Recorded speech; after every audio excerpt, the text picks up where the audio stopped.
差唔多都準時開始啦，好冇？咁啊，先同大家打個招呼先。早晨，早晨，非常好嘛。不如先俾掌聲準時嘅同事先啊嘛，俾掌聲大家先。咁另外啦，當然要俾掌聲阿 Donald 啦，同埋阿連生啦，因為其實今日呢個 training 咧都係佢 request 先會出現嘅，俾掌聲佢哋先好冇？係啦，嗱咁啊，今日嘅 training 咧嘅內容咧完完全全係 tailor-made 俾你哋嘅。點解？因為較早前應該有個 QR code send 俾大家，嘅收集咗大家啲問題。所以入面咧其實全部都係彎按大家問題去 design 嘅，咁啊總共咧大家好踴躍嘅，俾咗30幾條問題。咁當然啦，有啲其實都係丟期啦，咁啊大約10零個 topic 都會 cover 晒㗎嘛。好冇？咁啊事不宜遲，我哋都開始啦。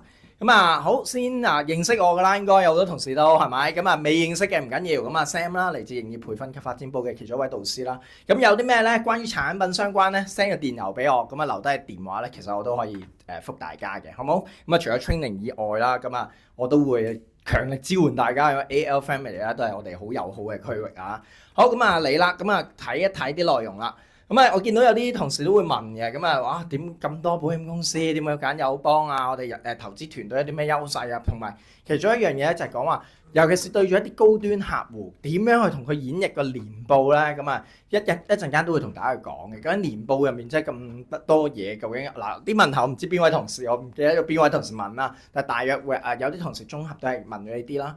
咁先睇一睇啦。點解要揀我哋 AIA？ 幾個好主要嘅原因啦。第一樣嘢即係我諗財政實力嗰方面啦，呢樣毋庸置疑啦。第二樣後面都會 cover 多少少嘅。我諗我哋成日都講我哋有好競爭對手，其實啲 projection 嗰啲return 咧，嗱你問我純粹講 projection 嘅 return， 我哋 AIA 係咪全行最高啊？我想問大家，唔係，我都好負責任咁答你，一定唔係。OK， 係啦。咁但係你問我咧，我哋其實做生意，你見到過往幾年，即係無論疫情好定係經濟環境點樣都好啦，見到其實我啲業績年年都一路都創緊新高喎，繼續好多客戶去支持我哋喎。其中一個好主要嘅原因係咩咧？我哋有啲競爭對手 projection 嘅 return 係高過我哋，純講 saving 嘅話嚇 OK。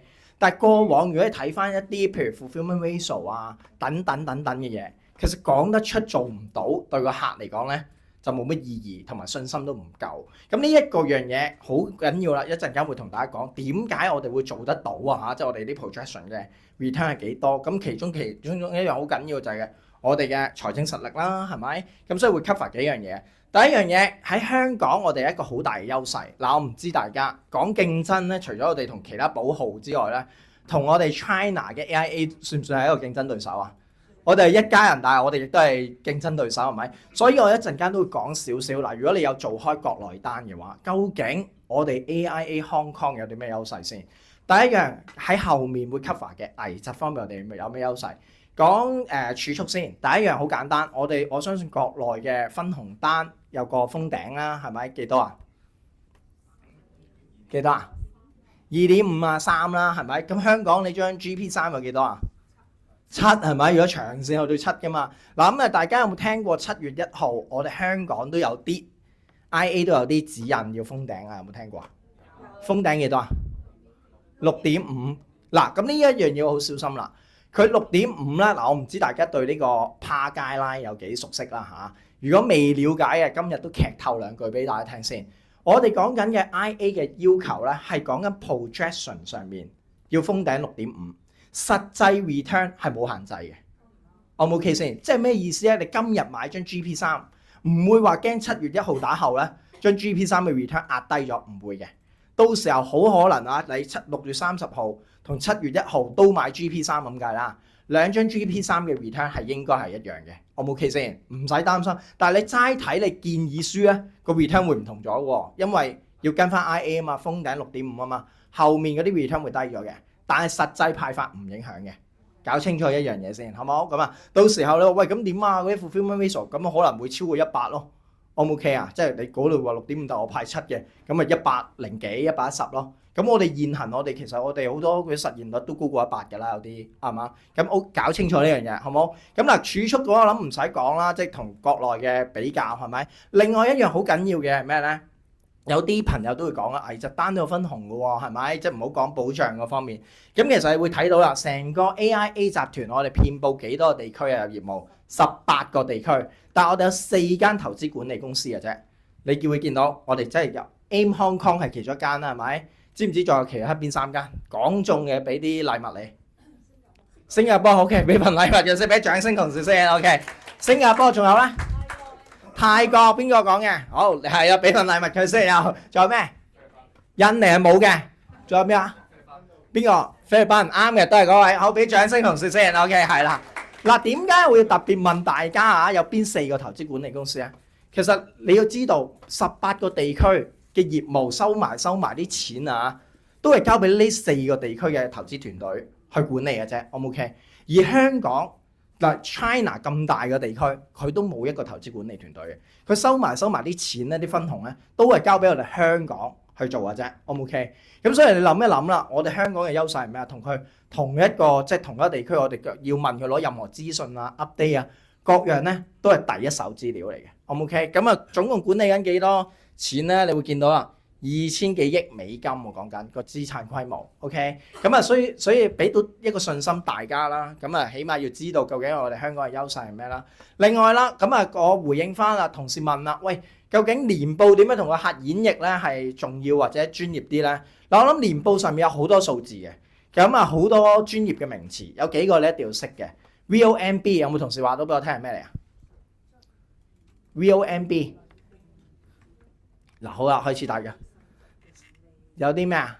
嗱，基本上 VONB 好簡單演繹嘅啫，就係新生意嘅盈利邊際盈利率啦，你當下 OK。Value of new business 啊，即係新生意價值啦。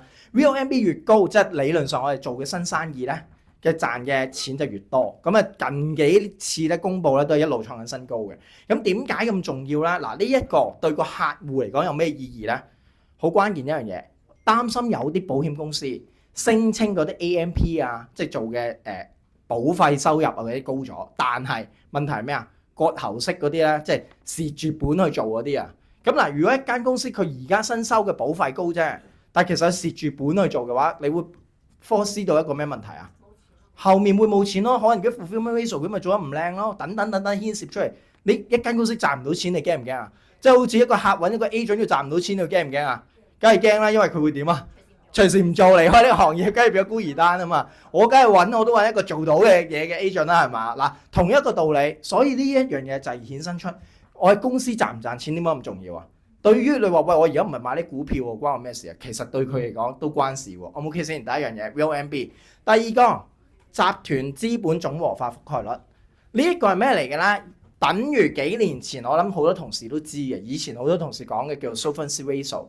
即係償付能力比率，有冇聽過呢個 terms 啊？應該有啦，咪以前呢個 term 就熟啲，而家叫集團資本總和法咧就陌生啲嘅。以前嗰個償付能力比率記唔記得係幾多 percent 咗？300幾400嘅，非常好，係啦，證明大家係真係有睇過。突然之間而家呢個得翻200幾嘅，係咪究竟嗱真係嘅？有曾經有啲 high net worth 嗰啲客咧，又即係好關心你 AIA 嘅，佢真係會問究竟點解突然 drop 咗咁多啊？係咪你啲財政上有啲咩變化？唔係，並唔係因為財政上有啲咩變化，係一個成個會計嘅審核準則唔同咗。嗱呢個大約係講緊咩咧？即係講緊我哋公司有嘅資產同埋我哋要賠啊，要俾嘅錢，究竟個百分比係幾多？法例要求咧150% 嘅啫。OK，咁我哋有200幾，點解以前係400，而家跌咗去200幾咧？計法有啲咩唔同咧？嗱，原因就係監管機構，你大家都知啊，一路收緊，希望俾多啲保障啲保單持有人㗎嘛，係咪？以前咧就好簡單，一年埋單計數，我揸住嘅嘢嗱，大家都會諗到㗎啦。保險公司唔會揸住現金嘅，係咪？好多部分可能揸股票或者唔同嘅資產。以前咧就用年尾，可能或者某個會計年度埋單嗰陣時個市值係幾多，除翻頭先我講嗰個你爭人幾多錢啊，或者你要賠啊幾多錢個數啦。OK，得出嚟400%，咁咪400% 咯。而家咧佢用咗一個叫做咧 value at risk 啊 VAR 嘅準則，咩意思啊？你揸住嘅資產一定唔會一年365日都係呢個價㗎，係咪？佢用過去嗰年最低嘅市值去做參考，嚟做一個準則。咁即係就算 even 到我今日計數，可能啊當舉個例啊，我揸住嗰樣嘢今日係值100蚊嘅，但係過去曾經有一日跌到60蚊咧，佢會當60蚊計，用一個最風險為本嘅準則。咩意思咧？就俾多啲保障個保單持有人。你諗下，你咩資產揸住，佢都用過去一年最低個點去計喎。咁所以你會個 ratio 咪會唔同咗咯？OK？咁 for 大家 information 呢樣嘢，咁一啲 high level 客可能真係最關心嘅就係呢啲咯，即係 solvency ratio 相關嘅嘢咯。咁啊最緊要就係驚你公司有冇錢啊賠啊做唔做到啊等等嘅嘢啊嘛，係咪？咁我諗你最主要你話要演繹個年報呢幾樣嘢一定要知啦。咁另外啦，講緊嘅究竟我哋咧收埋，我亦都聽到啲同事嘅 GP3咧，你睇個小冊子咧，最多咪就講俾你聽佢啲分佈究竟係投資擺邊啊，幾多比例係股票，幾多比例係啲固定入息工具嘅。有啲同事咧就話啦，我做啲大單咧，咁多數啦，近年嚟講都係一啲可能國內嘅朋友啦，啲老闆客啦，咁啊國內好多爆雷事件等等啦，咁啊個客就問一句啫，喂，你會唔會揸住嗰啲固定入息工具，即係債券嗰啲，就係買我哋中國啲債券啊？如果係咁，你又覺得個客驚唔驚先？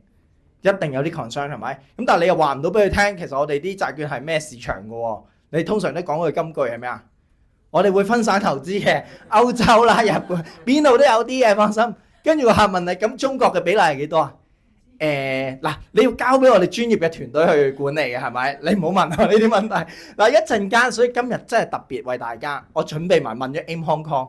攞埋究竟入唔入 break 單，究竟幾多嘅百分比擺喺中國，擺喺中國嘅債券入面，起碼俾大家一個 reference，好唔好？咁啊，所以真係再次俾啲掌聲阿 Donald 啦，好唔好？真係唔係佢啦，我哋唔做咁多嘢㗎 ，OK？講笑一係啦，咁啊係啦，咁啊講埋啲財政實力嗰啲啊，有啲如果你話想 share 俾個客，其實有啲 IC 啊等等嘅文章啊，好方便你嘅掟俾個客，咁入面有啲 highlight，究竟係公司有啲咩有幾勁啊個人咧，咁我唔喺度特別慢慢同大家講啦，好。先講個信貸評級先，呢個係講緊一個財政實力嘅信貸評級。而家咧，你會見到我哋 AIA，我哋3間嘅公司啊，我哋都有即係揾個評級機構都有評級嘅。咁你會發現咧，譬如我哋友好嘅競爭對手，無論寶記定係雲記啦 ，OK，呢兩間相對喺香港大少少嘅，其實佢哋都冇揾晒3間評級機構去做。好多時候佢哋可能揾1間2間。咁寶記咧同我哋咧係平手嘅，即係個評級。咁我哋嘅財政嘅評級咧，對比雲記嘅話咧，我哋係靚啲嘅，咁啊 for 大家 information 呢樣嘢。咁但係小心一點啊，即係有啲區域即係可能專係 banker 出身嗰啲區域咧，曾經有講過，喂唔係喎 Sam，我揾到個評級咧 AIA 嘅評級咧，同你呢個寫唔同嘅，低啲嘅喎，有啲唔同。嗱，搞清楚一樣嘢先，喺年報入面咧，信用評級咧都有2個嘅。一個係講緊財政實力嘅信用評級，呢個係講呢樣嘢。另外一個係講緊發行長期債券嘅信用評級，即係淨係針對長債嘅評級。OK，咁嗰個同事睇到嗰個咧就係嗰嚿數。咁所以呢一個係講緊財政實力，所以你唔好撈亂兩樣嘢就 OK 㗎啦，好唔好？咁好啦，咁啊究竟係啦，我哋基金分紅有係啲咩項目咧？大家最關心嘅其中一個問題係咪？好，睇一睇啦。嗱，先講一樣嘢先，唔同嘅儲蓄產品咧，我哋貨架上唔係就係得 GP3嘅，講多一次 OK。有愛無憂啦，頭先開始之前同阿 Donald 都有傾開，我諗有啲好多同事即係以前做一啲醫療儲備啊，佢都可能有賣到愛無憂噶嘛，係咪？保證成分相對較高，但係預期總回報一定會係低啲啦，係咪？唔同嘅 plan 究竟個比例係點咧？先睇一樣嘢，你會見到啦，我哋分開2類嘅。你官網咧都會見到係咁樣去分嘅。你揀產品介紹，即係一個客啊上我哋官網咧，有儲蓄產品同埋有投資成分嘅產品㗎嘛，係咪？愛無憂啊、簡愛呢啲咧係屬於儲蓄產品嘅。點解咧？因為佢哋會見到啦，擺喺增長型資產即係股票嘅比例咧，一定唔會超過50嘅，佢先可以 clarify 跌咗去 classify 到咧係屬於儲蓄型產品。有機會會超過50嗰啲咧，即係例如你嘅 BPV 啊、活享啊、盈餘啊呢啲，全部咧就屬於投資成分嘅產品嘅。O 唔 OK 先？個分類係咁睇。咁呢度睇一個大嘅分類啫，即係大嘅分佈啫。啲啦，睇一睇啦。嗱，大家揾到嗰啲都係呢啲嚟啫嘛，係咪？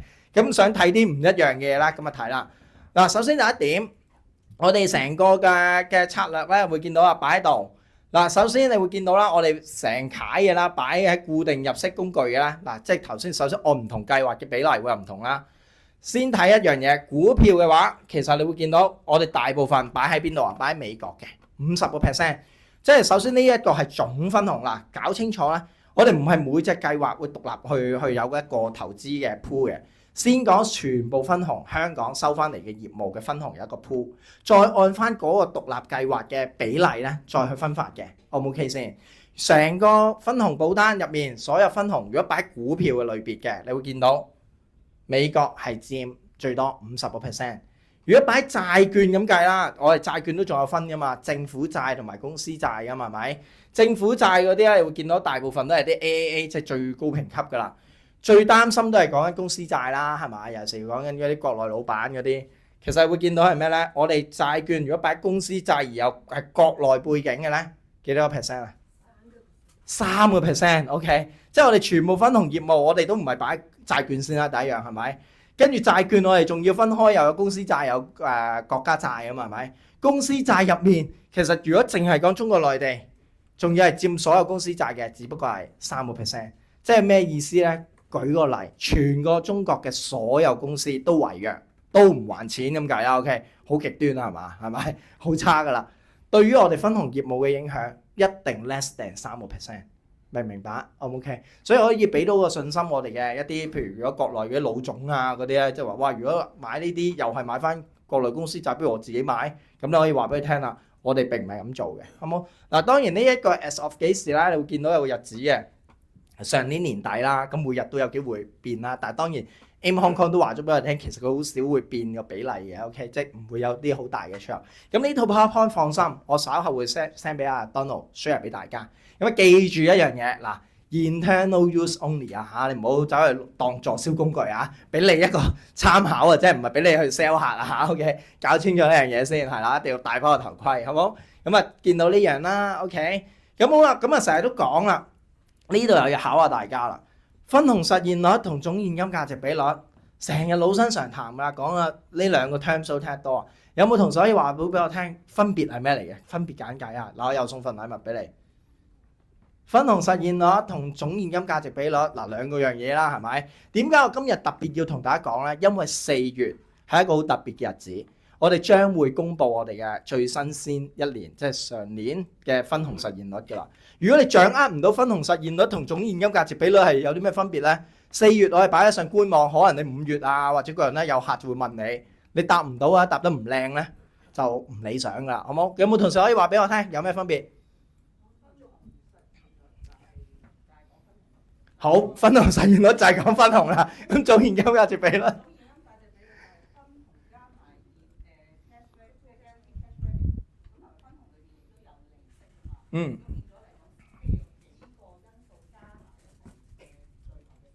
非常好，俾掌聲同事先，係啦 ，OK， 好好啊。嗱，咁我再 fine tune 一下，由演繹俾大家聽係啲咩啦？分紅實現率咧最關鍵嗱，先講一樣嘢，我哋啲總現金價值比率咧好靚仔嘅，你會見到我哋好多嗰啲 vintage 啊等等啊，好多官網你都會見到嘅，或者我哋好多產品咧，其實連續幾年都超過100% 或者100% 啦。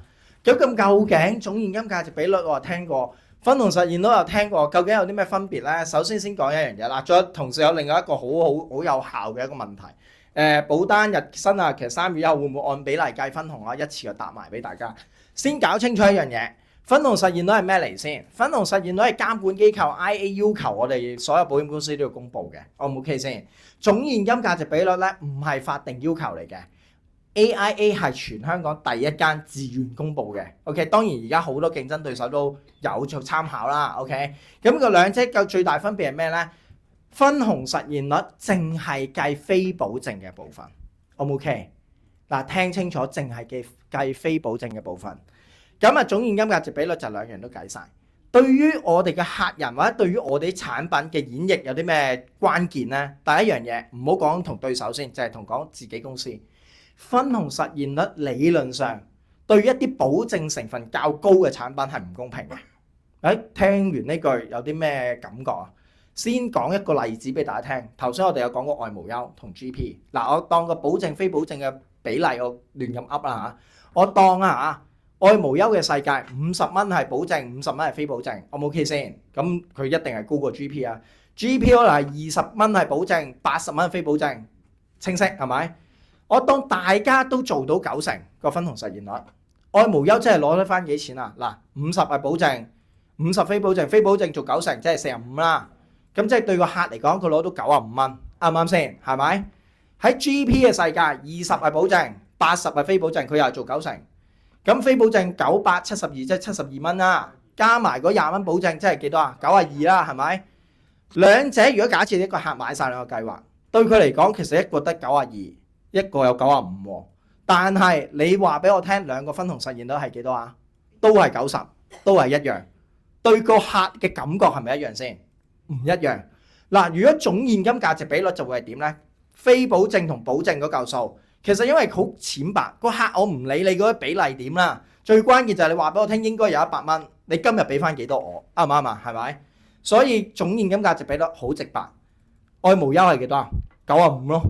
如果我哋隻 GP 嘅話，假設好似頭先咁派係幾多啊？92咯。對個客會唔會更加直接同埋公平啊？聽唔聽得到個分別先？嗱，所以呢一點亦都係啦，搞清楚自己公司係咁，對隔離公司都係一樣。如果個客淨係同你講分紅實現率，你其實睇唔到究竟嗰個產品最後 end up 個客個計劃書上面話有幾多錢同攞到幾多錢喎，因為就係睇非保證啊嘛。O 唔 OK 先？搞清楚呢一點，好冇？咁啊知道呢樣嘢啦。咁啊，如果想知多啲，當然啦，我哋官網有一個好詳盡嘅介紹啦。不過全文字版好多時睇完都唔知佢講緊乜嘢啦，係咪？咁口頭上演繹咗俾大家聽咧，咁我相信應該即刻 get 到啦，係嘛？成個 feel OK。咁嗱，呢個就係總現金價值比率，計晒保證及非保證。呢度一句分紅淨係計非保證，好冇？咁啊清晰呢樣嘢啦。咁好啦，最關心嘅嘢梗係啦，咁我啲 plan 又點啊？表現係咪？我哋嘅實現率係優勢喺邊啊？個人啦。嗱，我回應埋頭先嗰個3月1號買單嗰個同事，我唔知個同事喺咪現場啊 ？OK，佢嘅提問就好直白嘅。咦，咁如果有個客人3月1號買單係咪？跟住咧，咁佢究竟你分紅實現率嘅公佈係用1月去12月咁計噶嘛？大家知我係嘛？對分紅實現率嘅掌握。咁佢話：咁3月買，其實佢嗰年行得9個月嘅啫喎。咁究竟會唔會按比例計分紅？定係其實唔係喎，佢個實現率會超過100%咧，咁樣去計啦。OK，咁首先搞清楚一樣嘢，分紅實現率唔係你譬如上年3月買單，今年係唔會即刻公佈，你會係會有延後嘅，即係會講一定會行足一個 full year 先會跌到落去一個分紅實現率嘅世界。O 唔 OK 先？第二樣嘢，分紅實現率其實係有啲 limitation 嘅，係咩意思咧？舉個例，我哋官網都係咁嘅。淨係講 GP 先 ，GP 有啲咩供款年期選擇？5年、10年、3年、冧心係咪？非常好。但係我哋係唔分年期公佈，全部都係點㗎？一個 GP 就係分紅實現率係幾多㗎嘛？係咪？唔同年期供款會唔會有唔同先？分紅實現率會唔會？絕對有。你睇我哋 Product Brochure 小冊子入面都寫住。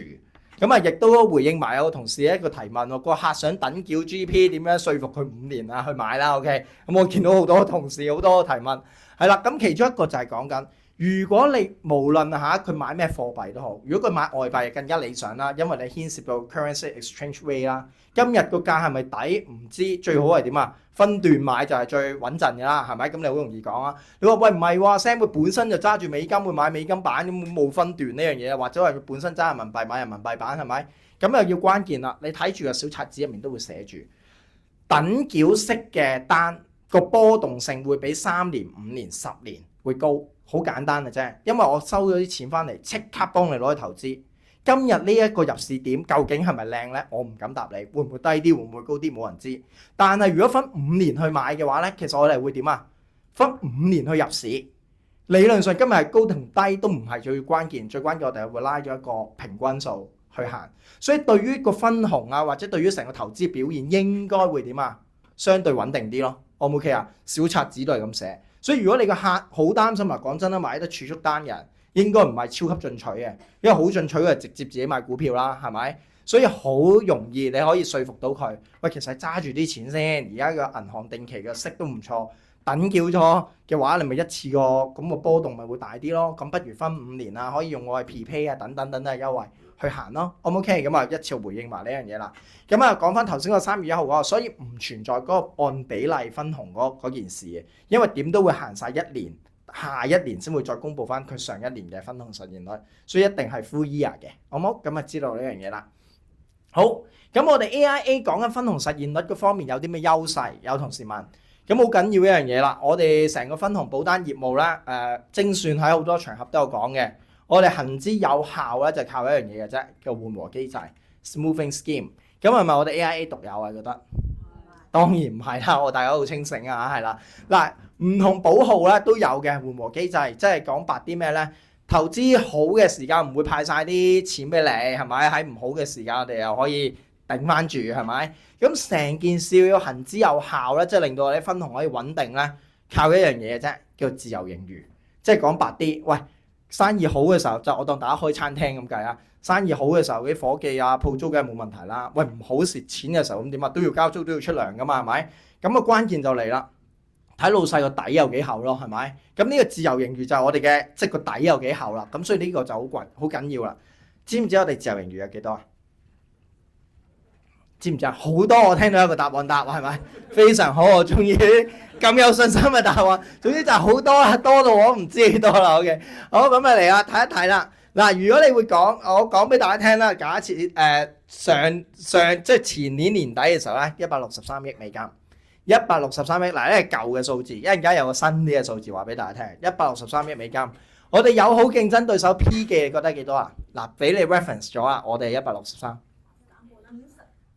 50、60，你哋都好殘忍喎。OK， 係啦。OK， 所以投身 AIA 啊，係 OK。好嗱，睇一睇下幾多咧？嗱，呢個你去翻個官網揾到㗎啦，呢啲全部大家上市公司係咪？80幾億啦，以同一個時間計下，2023年年底 OK，80零億。咁呢個亦都解釋咗差唔多，真係斬半啦，係咪？啱唔啱？好啦，咁啊睇一睇後面啦。我哋最新嘅數字係幾多啦？嗱，因為又經過我哋有回購啊，又真係攞咗啲錢出嚟，又做咗回購啊等等啦。咁過去可能咧啲投資市況都唔係好靚啦，上年係嘛？咁你會見到我哋自由盈餘係低咗嘅，而家125億美金，最新鮮嘅呢個2024年年底。講緊呢個年底唔係即刻公佈噶嘛，要3個月後先公佈啊嘛，所以最新鮮而家先4月，係咪？125億，咁我哋嘅友好競爭對手幾多咧？都係 keep 住80幾啦。2024年年底86億 ，OK。咁啊，貨打 information 即係點樣都好啦，我哋都仲有一個都幾大嘅差距喺度，所以你會見到點解，亦都曲線解釋翻俾大家聽，點解 AIA 好多時候我哋嘅分紅啊，佢一種現金價值比率嘅表現咧，相對上穩定同埋靚仔，原因就係靠呢樣嘢啦。O 唔 OK 先，好冇？咁啊睇下啦。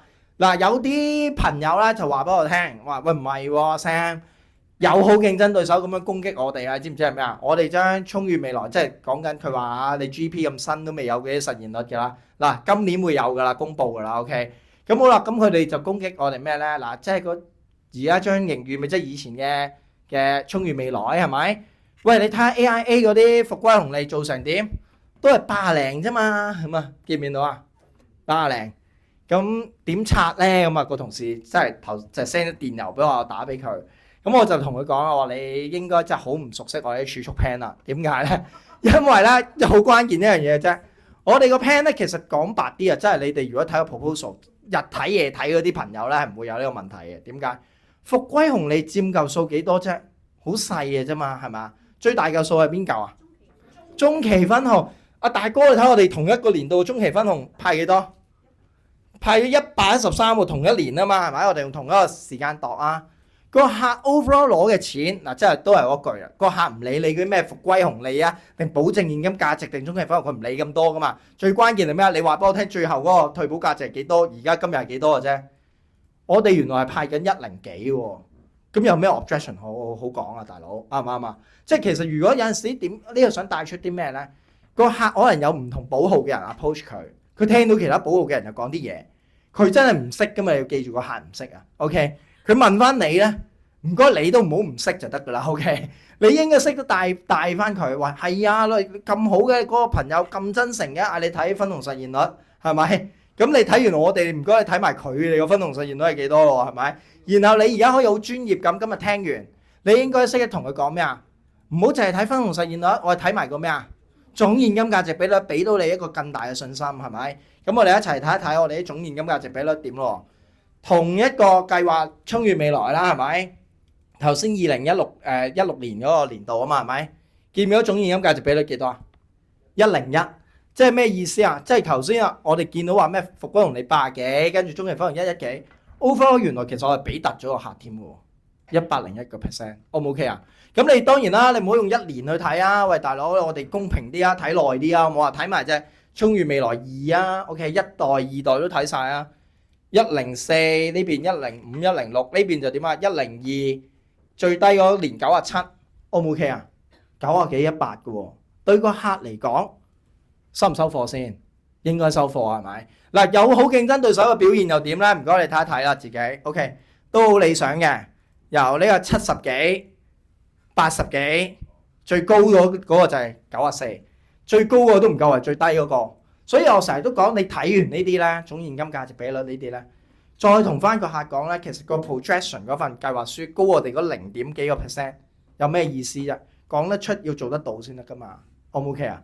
咁所以 that's why 呢一個我成日都講，俾呢個客有啲咩 objection 帶住走咧，係因為對於我哋啲嘢未夠熟啫，熟咗咧你一定拆得到嘅，好冇？咁啊，希望今日同大家分享完咧，嗱，對於我哋自己嘅 saving plan 或者我哋優勢咧，掌握多啲，做生意更加得心應手，好冇？另外亦都講多一樣嘢俾大家聽，好多同事今年喺第一季做到 MDRT 嗰啲咧，係點樣嚟嘅一啲生意，好冇？咁啊，分享多少少。其中一樣嘢咧就係攞住我哋嗱，即係把握住我哋4月就會公佈，即係4月20零號咧應該嗱，即係確實只唔講得4月20零號，你密切留意我哋官網啦 ，OK， 係啦。就會公布新一年嘅分紅實現率同埋總現金價值比率。其實好多同事係會做一樣嘢嘅，以前已經賣落咗啲充裕未來啊，賣落咗一啲單嗰啲咧，一趁呢啲公佈咧，約掛出嚟 review。喂，你睇下，喂，過往幾年經濟好唔好啊？唔好係咪？投資環境好唔好啊？唔好。喂，但係我哋都做翻俾你，做突俾你喎。個客即刻會覺得點啊？喂，買呢個 plan 冇錯先啊，係咪？當初嘅決定冇錯。咁今日你想唔想做一個更加正確嘅決定啊？知唔知更加正確嘅決定係咩啊？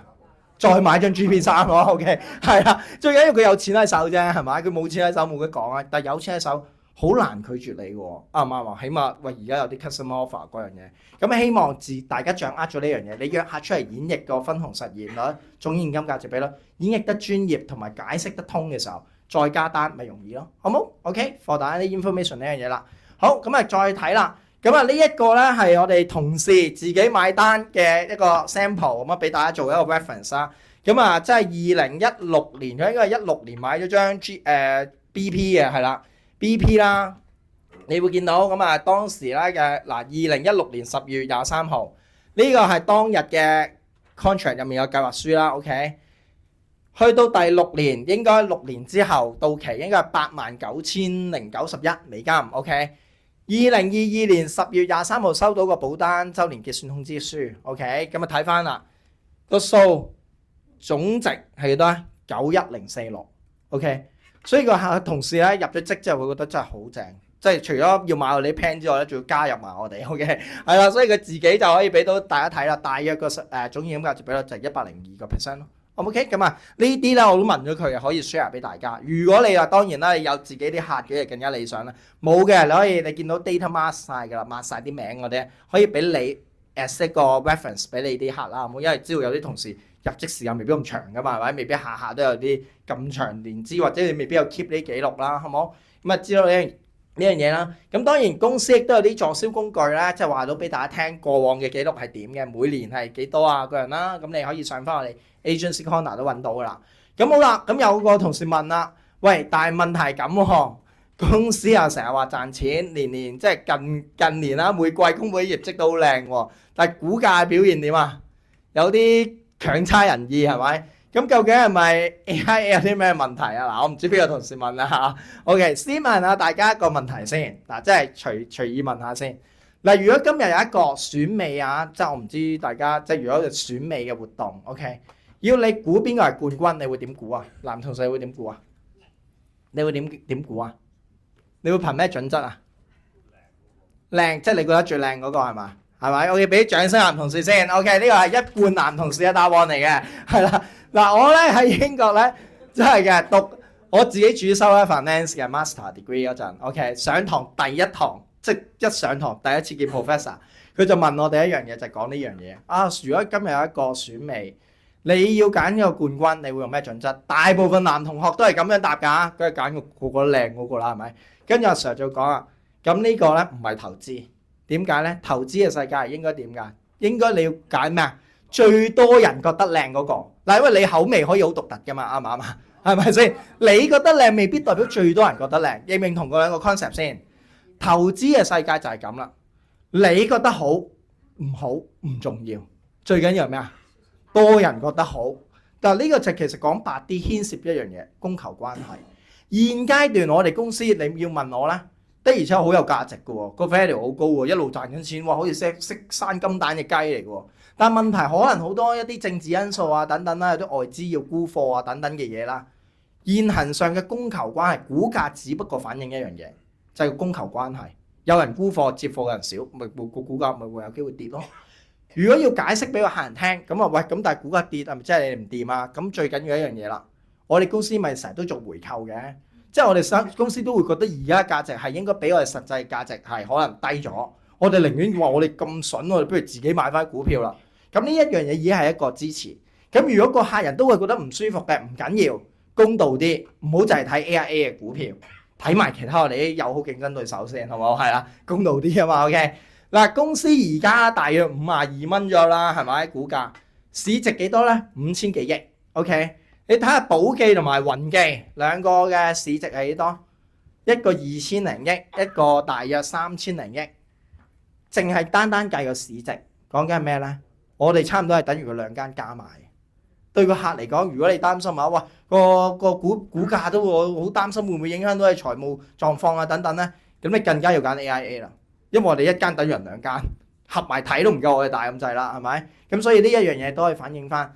咁啊，另外啦，我哋其實亦都較早前出過一個 memo 啦，呢度入邊又都有寫啦。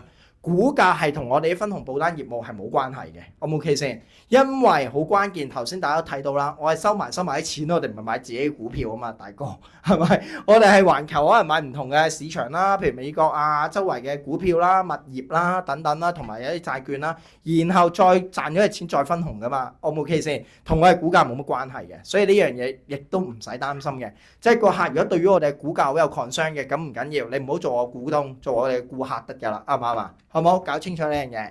好，咁另外啦，有同事又問啦，喂我諗呢個同事好中意睇小紅書啊，睇嚟係啦，有啲博主啊，有啲博主就會分享咧，即係會分析啦，GP 呢個產品咧，有啲叫快速增長期，唔應該攞錢，應該去到咩增速平緩期先可以攞錢嘅咁啦。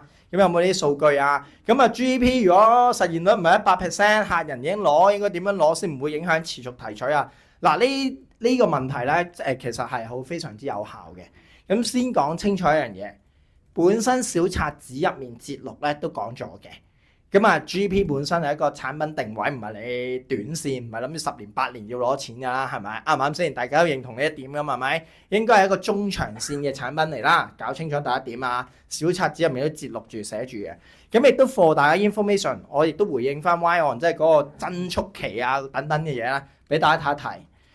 其實咧，你 project 個 IRR 咧好簡單嘅，就喺我哋 Launchpad 嘅 project 一幅圖出嚟啦。project 咗個圖之後，你就可以理解到一樣嘢啦。的而且確，某程度上嗰個博主咧，某個角度睇件事係啱嘅。點解咧？你會見到去到20年左右啦，呢度啦，之前咧個斜率係冇高啊。呢個就係佢 so call 叫做咩啊？急速增長期啊。OK，呢一個時間如果你攞錢咧，好明顯你會影響咗後面嗰嚿數嘅，啱唔啱啊？即係而家係咁幫你，即係好簡單。你當你開檔生意，而家當生意好賺錢嘅，你最好係點啊？賺咗嘅錢你唔好攞去使，唔好攞去剩，即刻抌翻落去再投資。然後一間開兩間，兩間開4間，咁啊最理想啊嘛，係咪？咁你話唔係喎？個茶餐廳個生意好好，跟住個老細賺咗錢咧，走去買下法拉利先啦，走去買層樓先啦，影唔影響個生意啊？梗係會影響之後個生意業務㗎啦，啱唔啱先？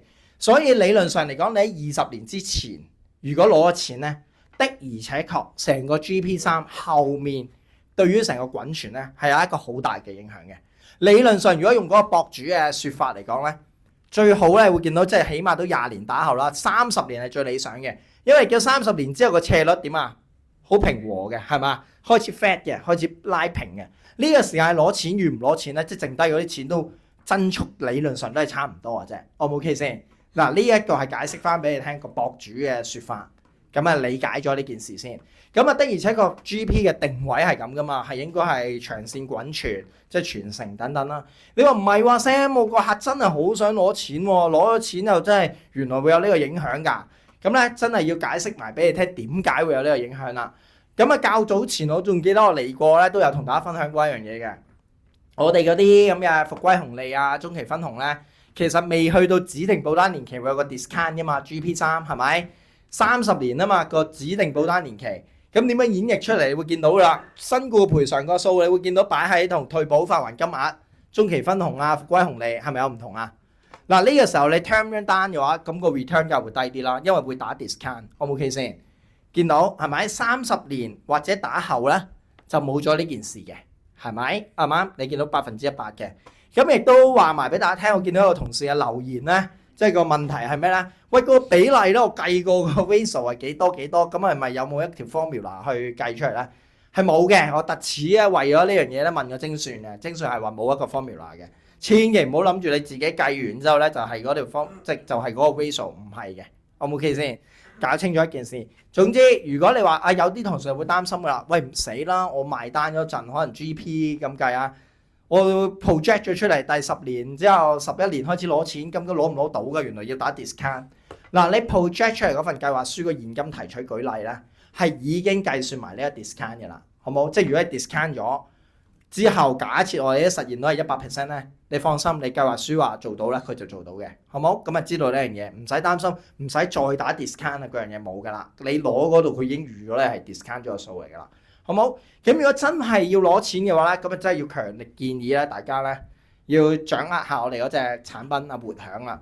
有幾多同事做咗活享嘅 e-learning？ 咁咩舉手啊？哇，非常好喎，俾掌聲你哋先，係啦嗱。做咗 e-learning 嘅同事咧，真係最好咧，做埋生意啦。OK，未做嘅就快啲做咗佢，然後再做生意啦。OK，咁啊點解咧？嗱，活享咧推出嘅時間咧，一開始咧，同事們反應麻麻，即係覺得，我不如買翻 GP，即係講 return 都差唔多啫嘛，係咪？咁起碼 GP 我又有 currency 嘅優勢，又有好多嘢啦，係咪？咁我真係我成日都講嗰陣時，我開始咧就去咗好多區講呢個產品，我就講一樣啫。你講得出呢句説話，因為未 taste 到活享呢個產品嘅味道。當你 taste 到之後，你覺得哇，原來呢個產品好正嘅。點解？睇一睇一樣嘢。第一樣嘢，佢係適合咩嘅咧？適合俾個客真係中線要攞錢嘅。頭先講過，你 GP3你頭先睇完啦，你最好都起碼20年後嘅先好喐啦，係咪？咁但係個客真係可能10年啦、10零年要用錢喎。舉個例，最值得教育儲備就一定係10零年㗎啦。除非你話俾我聽，你個仔未出世已經儲定啦，係咪？即係今日都未結婚已經做定份 GP3俾第時個小朋友咁嗰啲咧，咁冇辦法啦。如果唔係正常，今日1歲、2歲、3歲都好，其實講緊10零年就要用喎嚿錢，係咪？咁理論上嚟講，你 GP3 有機會，其實未必 fit 佢嘅咯，係咪？因為你個 return 會影響咗嘛。嗱，活享嘅世界咧，好啱你咧，中線要攞錢。睇一睇一樣嘢，第一點，佢嘅復歸紅利中期分紅係冇打 discount 嘅，你望一望先，我特別介咗第10年，見唔見到40800身故退保嗰邊都係幾多啊？40800。第一點呢一樣嘢已經對於個客嚟講公唔公平啲啊？要攞錢嘅客嚟講公平啲係咪？第二樣咁啊，再講多少少啦。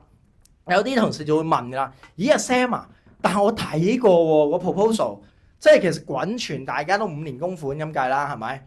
個 return 其實真係唔爭得遠嘅喎，但係我唔知大家有冇拍過兩份 proposal， 即係可能真係就算你睇我哋啲 launchpad 都係講緊 IRR 爭0點幾個 percent 啫嘛，係咪？即係講白啲都唔係啲咩分別啦，係咪？咁嘅原因就係得一個，因為你冇做到現金提取舉例，即係你冇攞錢，你唔攞錢我都講咗係產品定位係咪啊？產品定位要攞錢啊嘛，因為 GP3 你唔攞錢長線滾梗係靚㗎，但係你一攞錢對於中長線後面嘅 return 會跌咗好多啊嘛，咁一齊睇一睇個例子啊！我做咗個例子俾大家。嗱，呢個盈餘我當咧供2萬蚊一年，咁啊5年即係供咗10萬啦，係咪？第11年開始攞翻1萬蚊一年，攞足10年，即係攞翻個本啫。O 唔 OK 先？咁我諗我有啲同事都會有呢啲做法㗎啦。跟住嚿錢咪滾存咯。好，你會睇到啦，攞翻10年之後20年嘅保單年度個價值攞完嗰10萬蚊之後，仲有幾多咧？仲有12萬3。O 唔 OK 先？12萬3，睇下同一個活享嘅話，一樣咁做，攞咗10年錢14萬。呢度而家唔係講緊個咩0點幾個 percent 喎，爭咗幾多啊？起碼爭咗10% 喎，啱唔啱啊？12萬3同14萬喎。而呢度已經係講緊啱啱攞完嗰10年啫喎，不如我睇下再滾耐啲咯，好唔好？再滾存啲耐啲啦。行咗50年添啦，即係攞完錢之後滾50年。喺盈餘嘅世界100萬美金唔到，喺活享嘅世界113萬，多咗13% 有多，啱唔啱啊？呢一個就我講緊，如果你嘅客人係諗住中線要攞錢，活享見唔見到個威力喺邊啊？O 唔 OK？嗱，for that information，如果你好好識得掌握呢個產品，你可以有一句話術同個客講嘅，約翻頭先我頭先講啊嘛，約翻啲曾經幫佢買過 BP 啊、GP 第一代、第二代、第三代嘅客都好啦，約翻佢出嚟。我哋之前做嗰份 plan 咧就係 for 你咩啊？中長線嘅長線資本增值嘅。而家我哋公司好好啊，因為都知道有啲客咧諗住可能中間都想攞錢啊。嗱，你以前嗰隻 plan 咧一樣可以攞嘅，不過攞咗就會點啊？影響長遠嘅回報冇咁靚。所以今日咧我哋呢個 plan 咧更加之靈活，就係點咧？專係 for 人咧擺咗嚿錢落嚟幾年之後就可以開始攞啦。嗱。呢個 plan 就愛嚟填補翻你啱啱中間嗰嚿嘅損失啦，啱唔啱啊？配搭住你又再講埋我哋嘅實現率啊，點勁啊，係咪？個客應該除非佢冇錢啫，如果唔係好難拒絕你啦。中線長線一齊配搭去做，呢隻產品定位係咁樣嘅，幫你塞翻個客嘅一個中線嘅 shortage， 好冇？咁所以你掌握到之後咧，應該你有一批目標客戶嘅就係幫你買個儲蓄單嘅客咯，就係咁簡單，好冇？咁啊睇翻呢樣嘢。咁當然啦，如果你又想知多啲，我成日都講阿 Sam 落得區嘅時候咧，都想同大家講深入啲嘅，因為個成個 airtime 喺晒度同大家交流。咁點解會有呢個現象出現啊？點解我哋隻活享做到呢樣嘢咧？大家都復歸紅利，大家嘅中期分紅係咪？嗱，先睇清楚右手邊嗰嚿，右手邊係 GP 啦，或者你啲 BP 啦，嗰啲全部嗰啲分紅嘅原則原理嚟嘅。佢嘅世界係基本金額會生一啲復歸紅利出嚟 ，O 唔 OK 先？亦都會生中期分紅，但係咧復歸紅利都會再幫你去生中期分紅嘅，呢個係以前嘅世界嘅嘢 ，O 唔 OK？所以有一樣嘢叫 bonus on bonus 嘅，即係中期分紅有兩嚿數嚟，一嚿就係呢度直接生基本金額，另外一嚿就由復歸紅利去生出嚟 ，O 唔 OK 先？理論上，如果個客人以前成日都有同事問嘅，如果我將充裕未來或者盈餘咧，攞中期分紅係咪要部分退保啊？嗱，有好多同事會答係嘅 ，OK， 因為90幾個%嘅情況都係嘅，但係其實現實中唔係嘅。現實中如果個客攞嘅中期分紅個比例係好少，少到只係喐緊復歸紅利生出嚟嘅中期分紅，即係 bonus on bonus 咧，理論上係唔需要做部分退保嘅 ，O 唔 OK 先？O 唔 OK？真係好少咯，嗰個數。係啦，真係好少啦，所以我話現實中90幾個% 都會係部分退保嘅。但係如果真係好少，少到係咁樣嘅情況咧，技術上嚟，因為好簡單，精算答我哋嘅嘢一定係咬文嚼字同你講得好演繹。理論上佢可以唔使部分退保，都喐得到個中期分紅嘅。O 唔 OK？如果係復歸紅利生出嚟嘅，但係今天我哋嘅活享成個機制係唔同嘅，佢嘅復歸紅利係唔會生中期分紅嘅。全部中期分紅都係由個基本金額生出嚟，所以如果個客人做提款，嗱，大家知道攞錢嘅次序噶嘛？第一步係會攞復歸紅利先噶嘛，係咪？攞復歸紅利，跟住先中期分紅，跟住先保證啊各樣啊。喺我哋啲盈餘啊嗰隻世界，你攞咗呢嚿，你會影響咗呢人呢嚿識生呢嚿啊嘛，係咪？呢嚿一定會縮細喎，係咪？所以點解話中長線之後個 return 會跌咗，就係咁解。喺我哋嘅活享入面。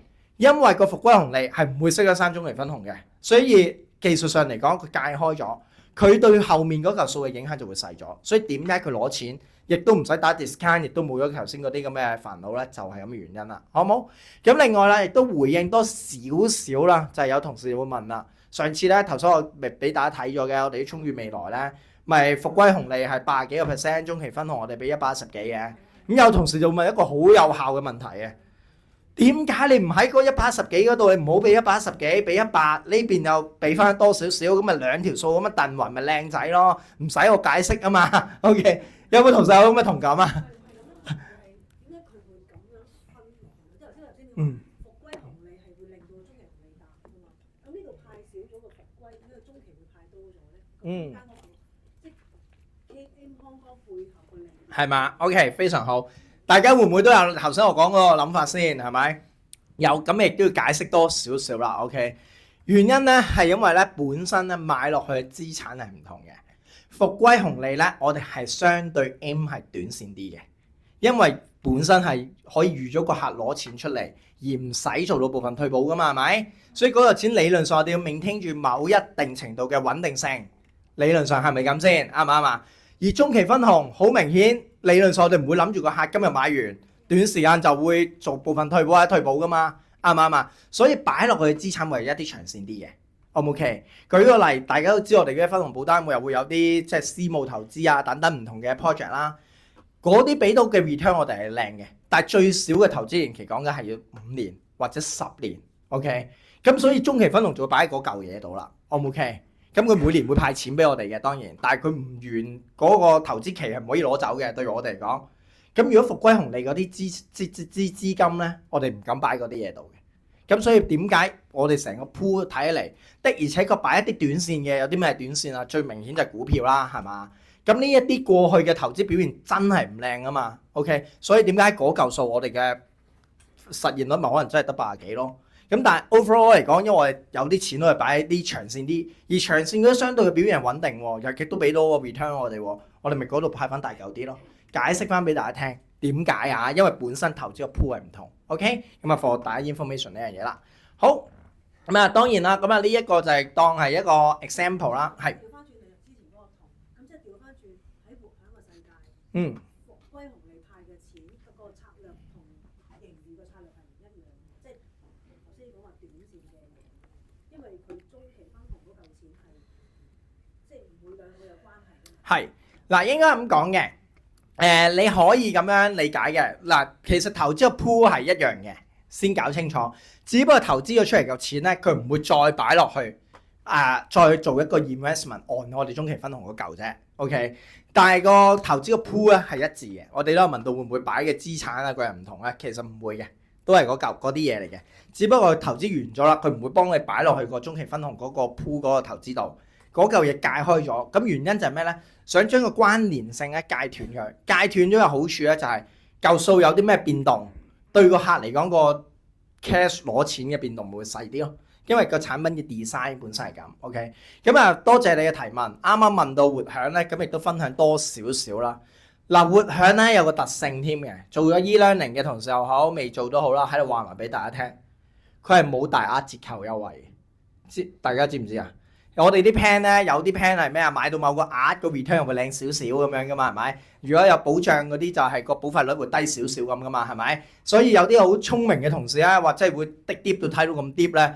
譬如舉個例，如果你買咗危疾，可能15萬保額美金保額就會個保費率平啲嘅。你今日個客買13萬，你會同佢講會唔會買多2萬美金保額咁啊？個保費率平啲噶嘛，係咪？同樣地儲蓄嘅話有大額折扣嘛。活享嘅世界係冇嘅，我冇 OK 先。冇嘅意思係乜嘢咧？嗱，先講清楚，我唔係教你拆單啊。但係如果你嘅客人買嘅銀碼係未 hit 到我哋啲 customer offer， 舉個例，我哋可能有一個 customer offer 要1萬蚊年繳保費1萬蚊美金，我哋先有幾多個 percent 回贈俾佢嘅。今日你個客同你講我買8000啫 ，OK？ 嗱，有啲好聰明嘅前線同事會點做咧？喂，咁啊，咁我幫你買4張2000啊，因為反正一張8000同4張2000嘅 return 係點啊？係一樣嘅，咁啊當然啦，對個客嚟講有咩 benefit 先？你唔好淨係諗自己多個 case 啊 ，OK？ 千祈唔好諗呢啲嘢啊 ，OK？ 粉紅色的大笨象，越嗌你唔好諗，你越諗噶啦 ，OK？ 係啦，但係對個客係有 benefit 嘅。點解？我成日都講做嘢唔好就係自己着數啊，要雙贏。原因係咩咧？特別紅利。如果做咗 e-learning 嘅同事會發現嘅，喺個 e-learning 入面提咗幾次嘅。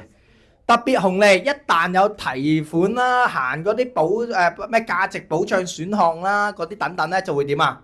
冇咗嘅，得咩情況攞到啊？成張 share 咗佢哋先可以攞到嘅。嗱，所以如果我哋對個客公平啲嘅話，會係點啊？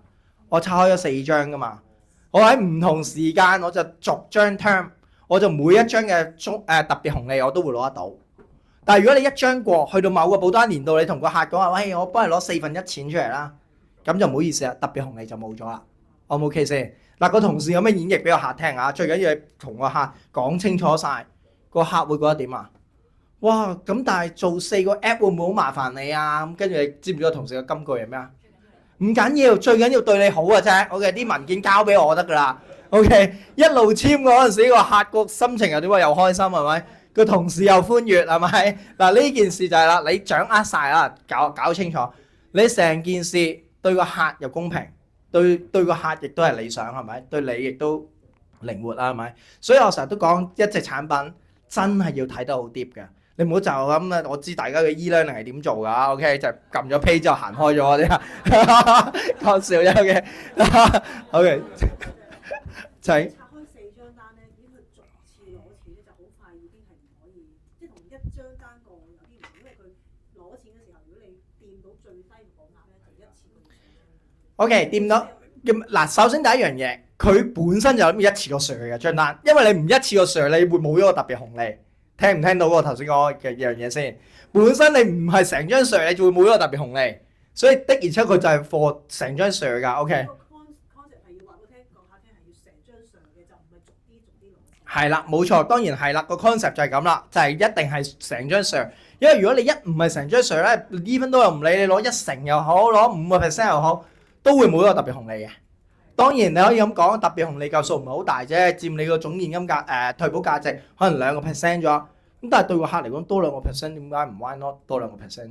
嗱，當然呢個你自己 communicate 啦。咁你頭先話活享就係為咗要攞錢係先至咩㗎嘛？咁如果佢一成張上，佢咪攞唔到錢啦？即係中間嗰啲位。唔係，佢拆開咗好多張嘛，咪每年上一張又好，每個階段上一張。舉個例，譬如好似頭先我講，有個同事演繹係咩咧？你讀4年大學咁嘛，諗住可能阿仔，所以我咪幫佢拆4張咯，每年上一張咯。咁你當然你話唔係啊，我想一勞永逸㗎，嚟緊10年每年攞1萬嘅，冇問題㗎。張單本身做到呢樣嘢嘅，不過你會係啦，所以咪就係個關鍵就係你一上咯，到時咪上咯。咁但問題就係，如果你逐年攞得唔得？得嘅，好似頭先個 proposal 咁啫嘛。你嗰個冇咗特別紅利㗎已經。但係都一樣會點啊？俾你 GP 見面到都多成 10% 啊！只不過如果你幫個客計到好盡啊，我嘅意思係計到好盡，我連個特別紅利都想攞埋嘅咁啊，咁可能你會咁樣拆開做。咁當然啦，兩者做法你自己同個客 communicate 啊，有啲客可能覺得煩嘅咁啊。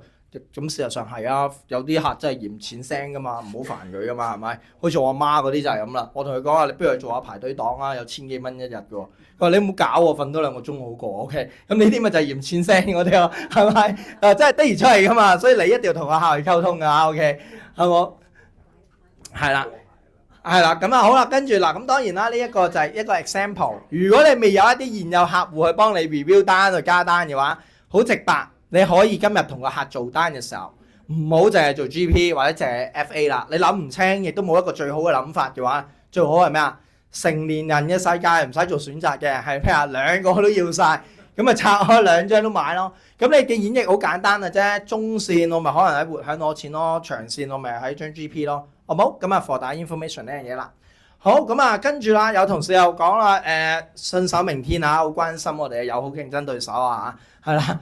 即係講緊啊，寶記嗰張產品咁啊，信託方面功能好出喎，咁啊，我哋 AIA 又點咧？個人咧嗱如果你睇深啲啦，嗰隻產品咧，咁啊的而且確係嘅，嗰隻產品咧好似好有信託嘅 feel 嘅。舉個例係咩咧？指定咗個受益人，個受益人讀大學又可以攞嚿錢係咪？跟住移民又可以攞錢，買樓又可以攞錢，結婚又可以攞錢，離婚又可以攞錢。咁結完再離，離完再結都再可以再攞錢 ，OK， 係啦，即係個感覺就好似哇成個 trust 咁嘅喎，係咪好正喎咁啦？咁有同事就講話啊，咁點搞咧？咁啊 OK，咁第一樣嘢啦，真係要同大家講啦，咁啊呢一個就係我哋嘅友好競爭對手嗰個 leaflet 啦，你其實去佢嗰度都睇到噶啦，攞到某個百分比啦，係咪？大學畢業就攞到某個百分比嘅錢嗰樣啦，嗱真係又好坦白。除非你張單都買得咁上下大啦，啱唔啱啊？如果1-2萬美金一年嗰啲，即係頭先我哋嗰例子10萬蚊美金 total 嗰啲咧，其實真係都唔係結唔到婚添係嘛 ？OK， 結到婚又擺唔到酒啫 OK， 係啦，咁即係嗱，可能對呢件事未必太有幫助嘅，啱唔啱先？第一樣，第二樣好啦，緊要嘅呢個亦都係佢哋嘅痛點嚟嘅，係咩咧？講緊要行到呢樣嘢咧。嗰張單只有能夠得1個受益人，好唔 OK 先？嗱喺我哋嘅世界啦，當然如果你得 only one 1個受益人，你可以覺得呢張單都相對吸引嘅。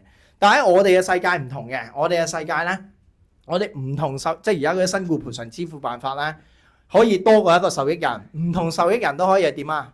有唔同嘅做法㗎嘛，可以一個係冧心，一個係分階段攞，一個係指定幾多歲攞，另外一個係另一個歲數㗎嘛，係咪？可能阿爸覺得女就生性啲嘅，所以我可以俾佢一筆過。阿仔我驚佢亂使錢嘅，就要分10年攞都得㗎嘛，係咪？咁嗱，呢一個係我哋嘅優勢嚟嘅，好唔好？先回應一下。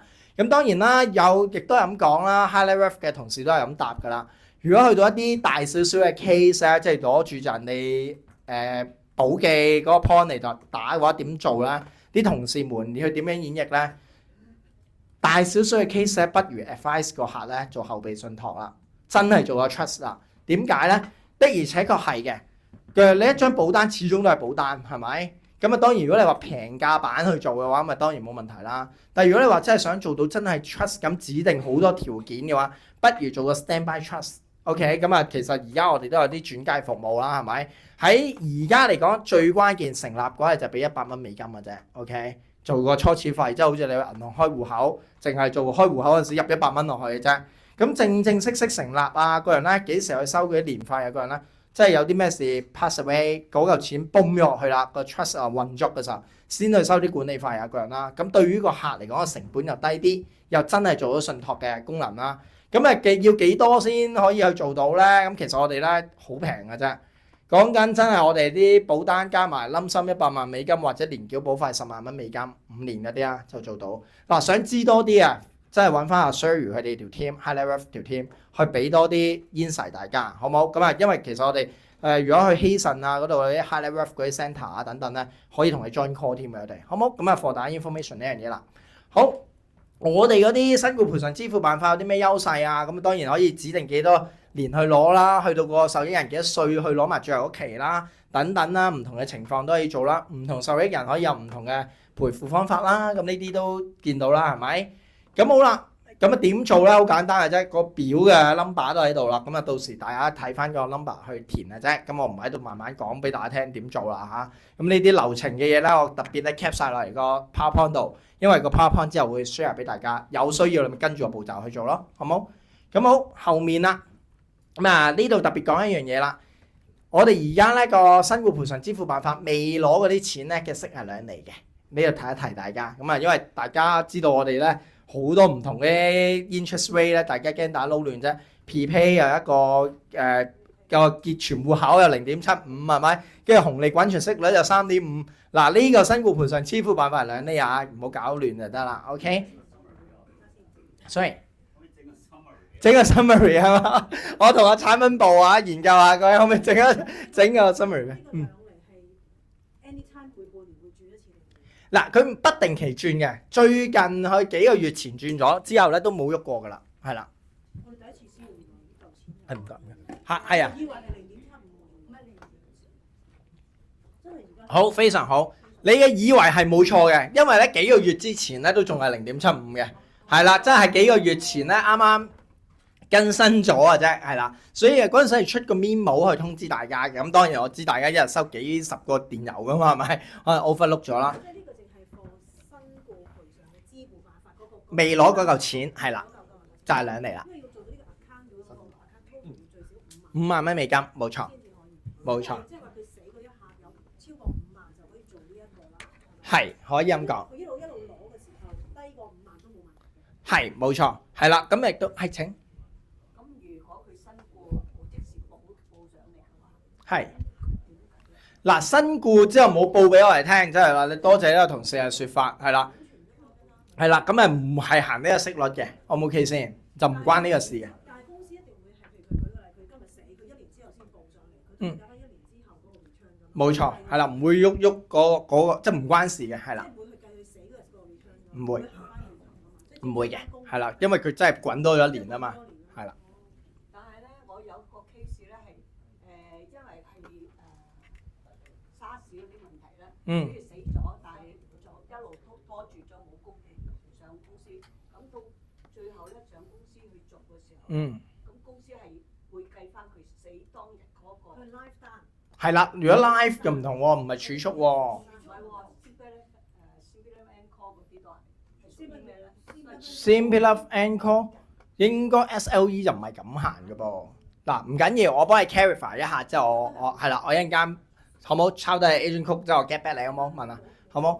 咁啊嗱，呢一個當然啦，你 hire 到新僱咧，又有好多問題嘅。咁啊，不如索性都問一個大家關心啲嘅問題，因為我 from agency 問嘅，即係問勻成個公司，最後即係我幫佢問咗 Kim clarify 清楚，之後順便當一個分享俾大家聽。嗱，聽清楚啊！我想問大家一個問題，大家舉下手投票啊，等大家喐下。嗱，如果阿陳生買張單，咁啊自己做持有人，自己做受保人，你當一張圓滿人生咁計啦，好嘛 ？Whole life 咁計啦。自己做受保人，自己做持有人 ，OK？ 太太做受益人，正唔正常啊？呢個組合好正常係咪？一個負責任嘅男人就應該係咁噶啦，係咪？係嘛？有啲咩保障應該俾翻太太啊嘛？OK？咁啊個問題就嚟咯，一齊坐飛機 ，OK？ 咁啊空中解體消失晒 ，OK？ 分唔到先後次序邊個死㗎啦 ，O 唔 OK？ 陳生年紀大過陳太嘅，我俾埋啲 information 你先 ，OK？ 大家覺得嗱最關心嘅兩個都走咗啦，冇小朋友啦當。最簡單啦，兩邊屋企人即係兩邊嘅四大長老，即係兩邊嘅爸爸媽媽都走嚟。喂，我要 claim 嗰個 death claim 係咪？咁究竟係屬於阿陳生嘅遺產定陳太嘅遺產啊？大家覺得？陳太。我俾你消化一下之後，嗱舉手投票3秒鐘 ，OK？ 嗱消化一下，一係陳生一係陳太，真放心唔會有第三個人㗎 ，OK？ 係啦 ，OK？ 嗱究竟到邊個遺產啫 ？OK？嗱，總之我再講一次，你分唔到先後次序邊個死啊？分到嘅梗係冇問題嘅，分到就好簡單嘅啫，係咪？分唔到啊呢個 moment，OK？ 好嚟啦，舉手投票咩啊？你買單嘅歲數同死嘅歲數都一齊增長㗎，係咪？大哥唔會講買單嗰時係咩問題嘅晒啊？我真係話人都唔係一齊增長嘅咩？你話我有樣嘢永遠都追唔到我老闆就係個歲數啊嘛，係咪？因為一齊增長嘅增速係一樣嘅。OK 嗱，嚟啦，搞清楚啦。嗱，大家醒神咗之後舉手投票，覺得係陳生嘅遺產請舉手。陳生舉直啲得㗎，等我認住係 OK。陳太嘅遺產請舉手。OK， 俾掌聲你舉手係每一位先 OK， 因為大家都好有 view 啊。我先問下先，後面嘅女同事覺得係陳生㗎嘛係嘛？我記得係讀書讀過嘅。覺得係讀書好嘅，但係唔好同我講咁多，就係讀書讀過呢個 point 已經夠啦 OK。OK， 多謝你。嗱，呢啲咪學霸咯，係嘛？即係你問佢點樣計啊條數，你唔好問我，我睇我係咁樣計啊 OK， 係嘛？我嗰陣時讀大學都係問人條數點計，嗰個同學就咁答我，你唔好理我啦，總之係咁計啦。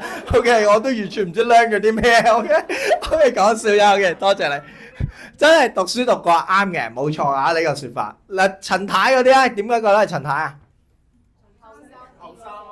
因為後生啊嘛，係咪？係。OK， 嗱，我先講清楚，唔關邊個後生唔後生事係咪 ？OK， 好啦，嗱，先不如俾掌聲我哋嘅女同事先，俾掌聲佢先。我中意佢讀書讀過呢幾個字，已經係好緊要。我補充多啲俾大家聽，嗱，真係嘅，成日我特別為此咧問個 Kim 㗎 ，OK， 即係因為嗰隻 case 之後個同事問揾唔到答案，咁個 bad and right 完全冇，咁咪幫佢問啦。咁啊先講清楚。啱啱同事講嗰樣嘢咧，真係都啱嘅。呢樣嘢叫共同災難條款，行一樣嘢叫共同災難，哇，好專業啊！聽完係嘛？讀書讀過係嘛？係呢個 term 啊，係嘛 ？OK， 我中意你。係呢個 term 啊，我就係讀過，唔記得咗個名啫，係嘛 ？OK， 冇問題。嗱，呢個叫共同災難條款，因為保單持有人嘅原意係買單，即係俾個保障個受益人。既然受益人都唔存在、不復存在嘅時候咧，呢嚿錢應該屬於佢嘅遺產嘅。成個邏輯話俾掌聲個女同事先。但啊，OK yes， 白抄啦。嗱，坊間有保險公司係行呢一套嘅，但係我哋同時間呢個世界上咧，全香港得兩套嘅啫，一套就係咁啦，叫共同災難條款；另外一套咧叫 Principle of Seniority。就係以較年長嗰個咧，就當佢走先 ，OK？ 如果分唔到前後，咁而我哋 AIA 咧，我係行後者嘅 ，OK？ 所以係較年長嗰個走先啊，係啦 ，OK？ 嗱，兩個套嗱，真係搞清楚啊 ，OK？ 嗱，我哋會當咩咧？即係陳生年紀大啲啊嘛，陳生走咗先，咁所以嚿錢應該要賠俾受益人，但係受益人又走咗喎。咁所以就係受益人嘅遺產啦 ，OK？ 咁啊，俾啲掌聲每一位同事先，係啊，呢個好大嘅 learning point 啊。搞清楚一樣嘢。嗱，我要先講有啲保號，譬如好似負 X 嗰啲咧 ，OK， 佢喺保單契約入面咧，其實直情寫埋佢哋行咧較年長個走先咁樣嘅，寫埋係 principle of seniority 嘅。而我哋咧喺保單條款係冇寫嘅，不過我哋都係行呢樣嘢 ，O 唔 OK 先？咁有啲保號咧就唔係嘅，就行共同災難條款嘅。咁所以你會見到有啲律師咧，即係譬如中意寫 blogger 嗰啲咧，就會寫話咧話如果一齊走咧就會點啊，就當係持有人嗰啲咧。咁所以咧你千祈唔好單睇某啲嘅網絡傳聞咧，就當真啦嚇。OK， 請。我想問一問，咁如果嗰個係孖仔咧？點樣孖仔啊？孖仔都係前後噶嘛，都有阿哥同細佬噶嘛，大哥係嘛？咁兩孖仔你認佢唔到啫，但係人哋都有一個叫阿哥，一個叫細佬噶嘛，係嘛？我發現咧，大家對於啲時間嘅觀念好有問題啊！一個就話嗰買單歲數會追得到死亡歲數 ，OK 唔緊要，係啦嗱，搞清楚一樣嘢 OK 啦，咁啊係啦，請係係好係好啦嗱，翻嚟先。好啦，翻嚟我會 recap 一下同事嘅問題先，因為非常好嘅一個問題，但係冇咪啊嘛，我驚有同事聽唔到啊。OK，嗱，同事嘅問題咧好直白嘅啫。喂，咁呢個係你保險公司喺現行嘅做法啫。咁但係你冇 ban and right 嘅條款寫出嚟嘅喎，係咪？喂，驚唔驚會打官司啊？驚唔驚成啊？係冇問題嘅，咩都可以打官司嘅。就算等陣之後講係啊講啊。嗱，有個好關鍵嘅問題係咩？就算佢有寫遺囑都好啦，就算啊當啊都有爭產啦，啱唔啱啊？所以任何嘢都可以打官司嘅，但係喺 AIA 嘅角度好簡單嘅啫，我哋咁賠，你要打官司係你追討佢嘅啫，即係假設啦係女家嗰邊追討男家嘅啫，我哋冇，我哋基本上我哋有冇着數先？賠俾邊個我哋冇分別噶嘛，係咪？我哋現行嘅做法就咁賠啊！你既然唔熟，即係覺得唔服嘅唔該，係你哋自己私底下恩怨嚟㗎啦，我冇 OK 先，好冇？搞係啦，嗰樣嘢咁就唔關我哋嘅層面事㗎啦，好冇？係請啱啱個題目係。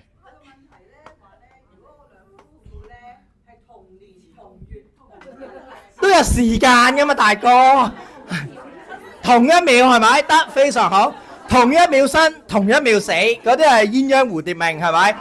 咁你留翻文物玲玲啦，好冇？咁冇揾我啦，係啦，真係大哥你要去到咁 extreme 嘅 case，OK， 咁我真係解決唔到啦。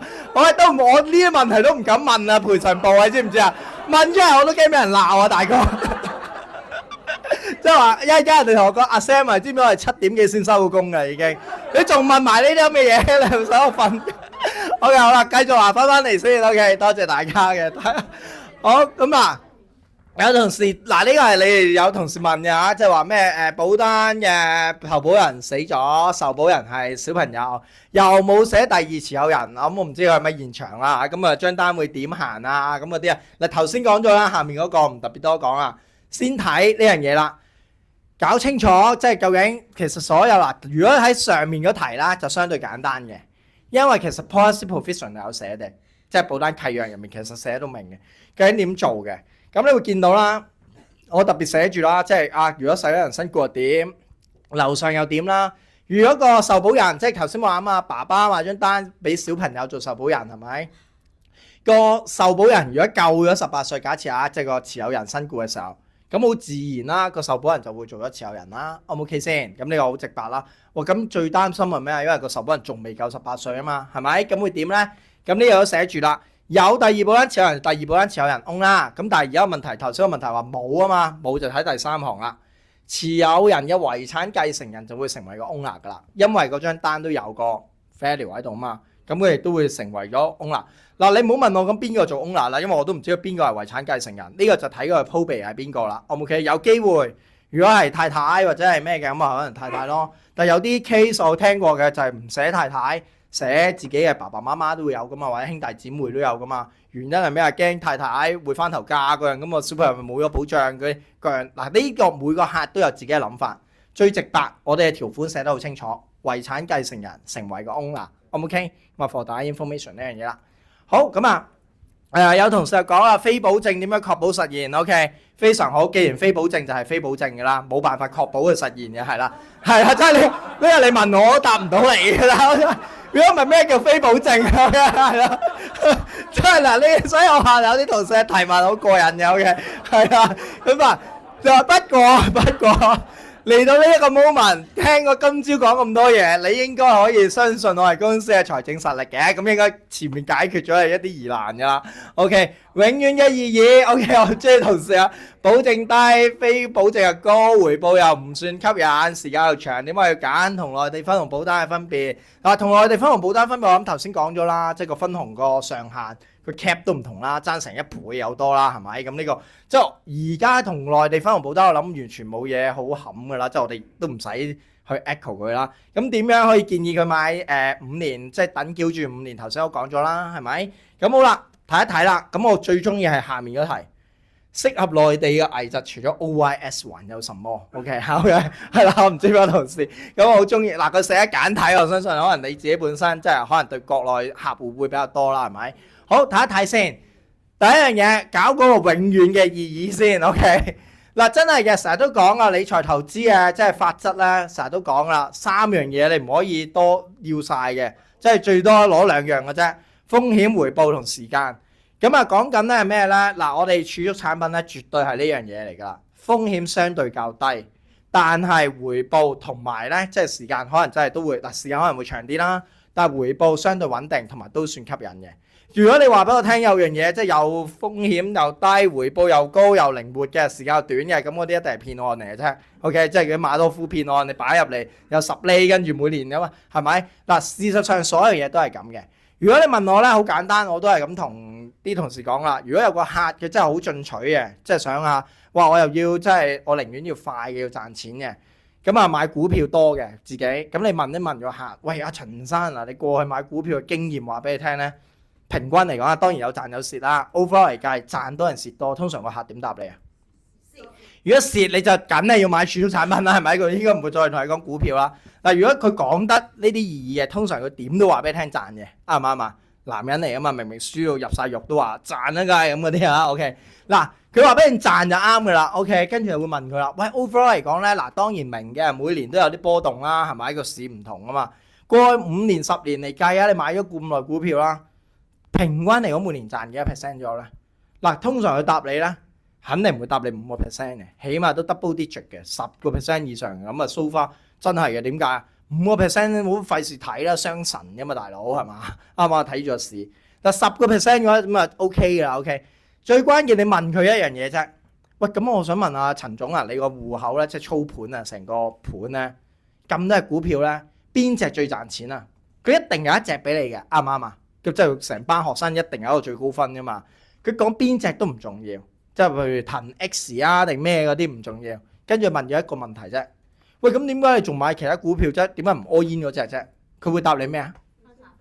分散風險非常好，呢個就係我哋要嘅答案。阿陳生啊，你喺投資嘅世界或者領域咧，你都有分散風險嘅概念啊？點解唔可以 extend 去到你成個資產組合入面咧？嗱，我哋啲儲蓄產品咧似咩咧？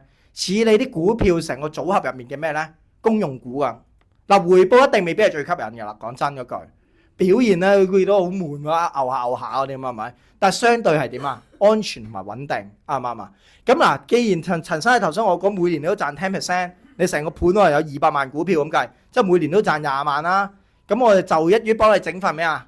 盈餘5年供款，每年供20萬啦。OK， 攞你贏出嚟嗰嚿錢去供啫。跟住佢呢個時候就話俾你聽咩啊？唔係啊，其實我蝕嘅 OK 係咪 ？OK 其實蝕唔重要，咁又係咯，話蝕咁你仲買咗貴股票啫，應該買 saving 啦係咪？嗱呢啲咁嘅套路咧，我見有啲同事好中意用嘅，咁 so far 都好得心應手嘅，都分享俾大家聽 OK。好咁啊，了解完個鐵三角，另外一樣嘢啦，就係講啦，咁啊啱啱講得啱嘅。呢一個好中意嘅，有啲後生啲嘅同事好中意咁樣同個客演繹嘅，有啲咧客就同你講話，不如而家揸 cash 啊嗰啲係咪個市唔好啊啲？咁點演繹咧？啱嘅，現金咧一定要揸嘅，係咪？就好似一隊波入面一定要有龍門嘅，但係龍門唔會有11個㗎，啱唔啱啊？龍門一個就夠啦，即係有一個龍門，有一定部分嘅錢擺住現金 OK 嘅，一定要有，但唔需要多。咁前鋒即係進取啲嗰啲買股票嗰啲咧，或者重攻中場嗰啲咧，咁啊睇你嘅自己嘅取向啦，啱唔啱啊？即係你擺幾多比例啦。我哋儲蓄產品咧似係咩咧？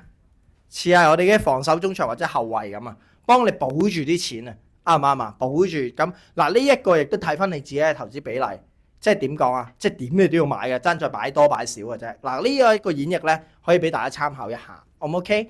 咁好啦，後面咧就係講緊啦，一啲頭先講啦，點樣由等繳轉去5年啊嗰啲啦。咁你會見到啦，受惠平均成本法啊，3年、5年同10年繳付咧，一次性嘅話係會承受較大嘅投資回報波動啦。你喺小冊子入面已經寫住㗎啦，O 唔 OK 先？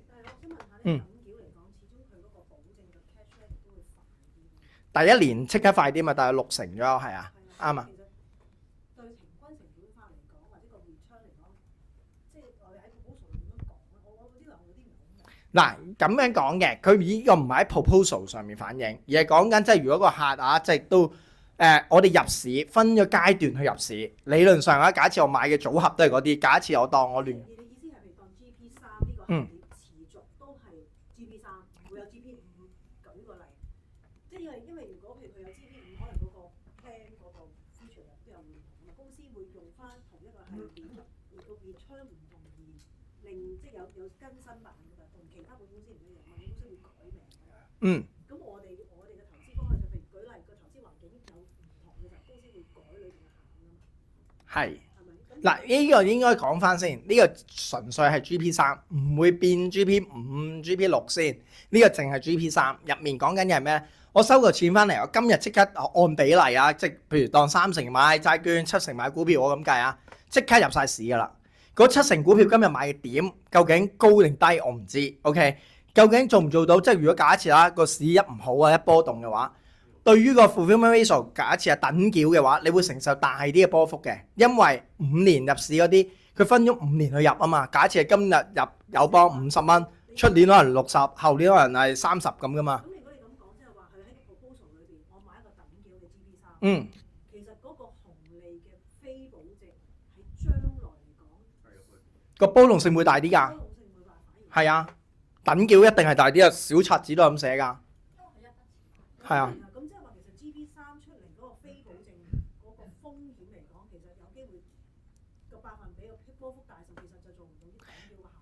搞清楚先，呢個唔係講緊 GP3 嘅波幅性嘅問題，呢個係純粹同一個計劃等繳同非等繳嘅比較啊。OK， 即係唔係講緊隻產品本身有問題喎，係講緊買嘅資產。當然啦，佢哋 project 得出嚟嘅，一定係佢有信心，跟住過往經驗應該係做到呢樣嘢嘅，啱唔啱先？咁當然啦，佢呢個只不過係提你一樣嘢，5年交錢或者3年或者10年嘅，理論上我哋嘅實現嘅或者個穩定性一定會高過等繳，咁呢個我諗唔難理解嘅，即係等於我有嚿錢分10日去買股票，同一次過今日買個 return 相對應該個波動性一定係細啲㗎，就係咁解。但我記得做 proposal 咧，如果一個冧心咧，嗰個即係同一筆錢啦，分5年同埋一個冧心啦，冧心嗰個效果個 project 出嚟係會多啲嘅喎。嗱，原因係因為個時間你投資嘅時間多咗4年啊嘛。啱唔啱啊？即係你大家都睇保單年度30年，但係你一個滾咗25年，一個係即係滾咗29年啊嘛，即係所以呢一個分別啫。咁但係佢講緊嘅係個波動性啫。嗱，呢個純粹講波動性，唔講 return 嘅 ，return 係另外一件事嚟嘅，好冇？係啦。OK， 好咁啊，另外啦，講除咗 OYS 以外，有咩危疾啱個客咧？國內朋友咧，咁呢個我答你啦，就係所有危疾保單都啱我哋嘅國內朋友嘅。OK， 嗱，先搞清楚一樣嘢。大家我想問，點解覺得 OYS 特別啱國內朋友啊？原因係咩啊？邊個啊？唔加價，即係個保費係劃一，係咪？但呢件事已經消失咗啦嘛。係啦，之前啊嘛，係咪？咁現階段嚟講 ，OYS 冇咗呢件事啊嘛，係咪？所以佢同其他我哋嘅危疾單理論上都係一樣噶嘛，係咪？係嘛？咁究竟我哋香港危疾單嘅優勢或者我哋 AIA 嘅優勢喺邊咧？咁啊，真係啦！我唔知大家有冇上過呢個 LL2嘅堂，咁啊真係要分享下。咁啊，其實喺2020年咧，即係大陸咧、國內咧出咗一個咧叫重疾保險嘅規範啦。OK， 咁啊入面有啲指引嘅，全個中國嘅危疾保單都係應用嘅。OK， 即係成個大陸啊，唔好講話邊間寶號啊 ，even 都我哋 AIA 嘅 China 都一定要跟嘅。當中有啲咩分別咧？睇一睇喺國內而家啊，我哋嗰啲咧，即係如果重疾啦，要賠到嘅話咧，你睇一睇嗰啲字眼啊，唔該。惡性細胞不受控地進行增長同埋擴散、侵潤同埋破壞周圍正常組織，經血管、淋巴等等轉移到其他部位，啱唔啱啊？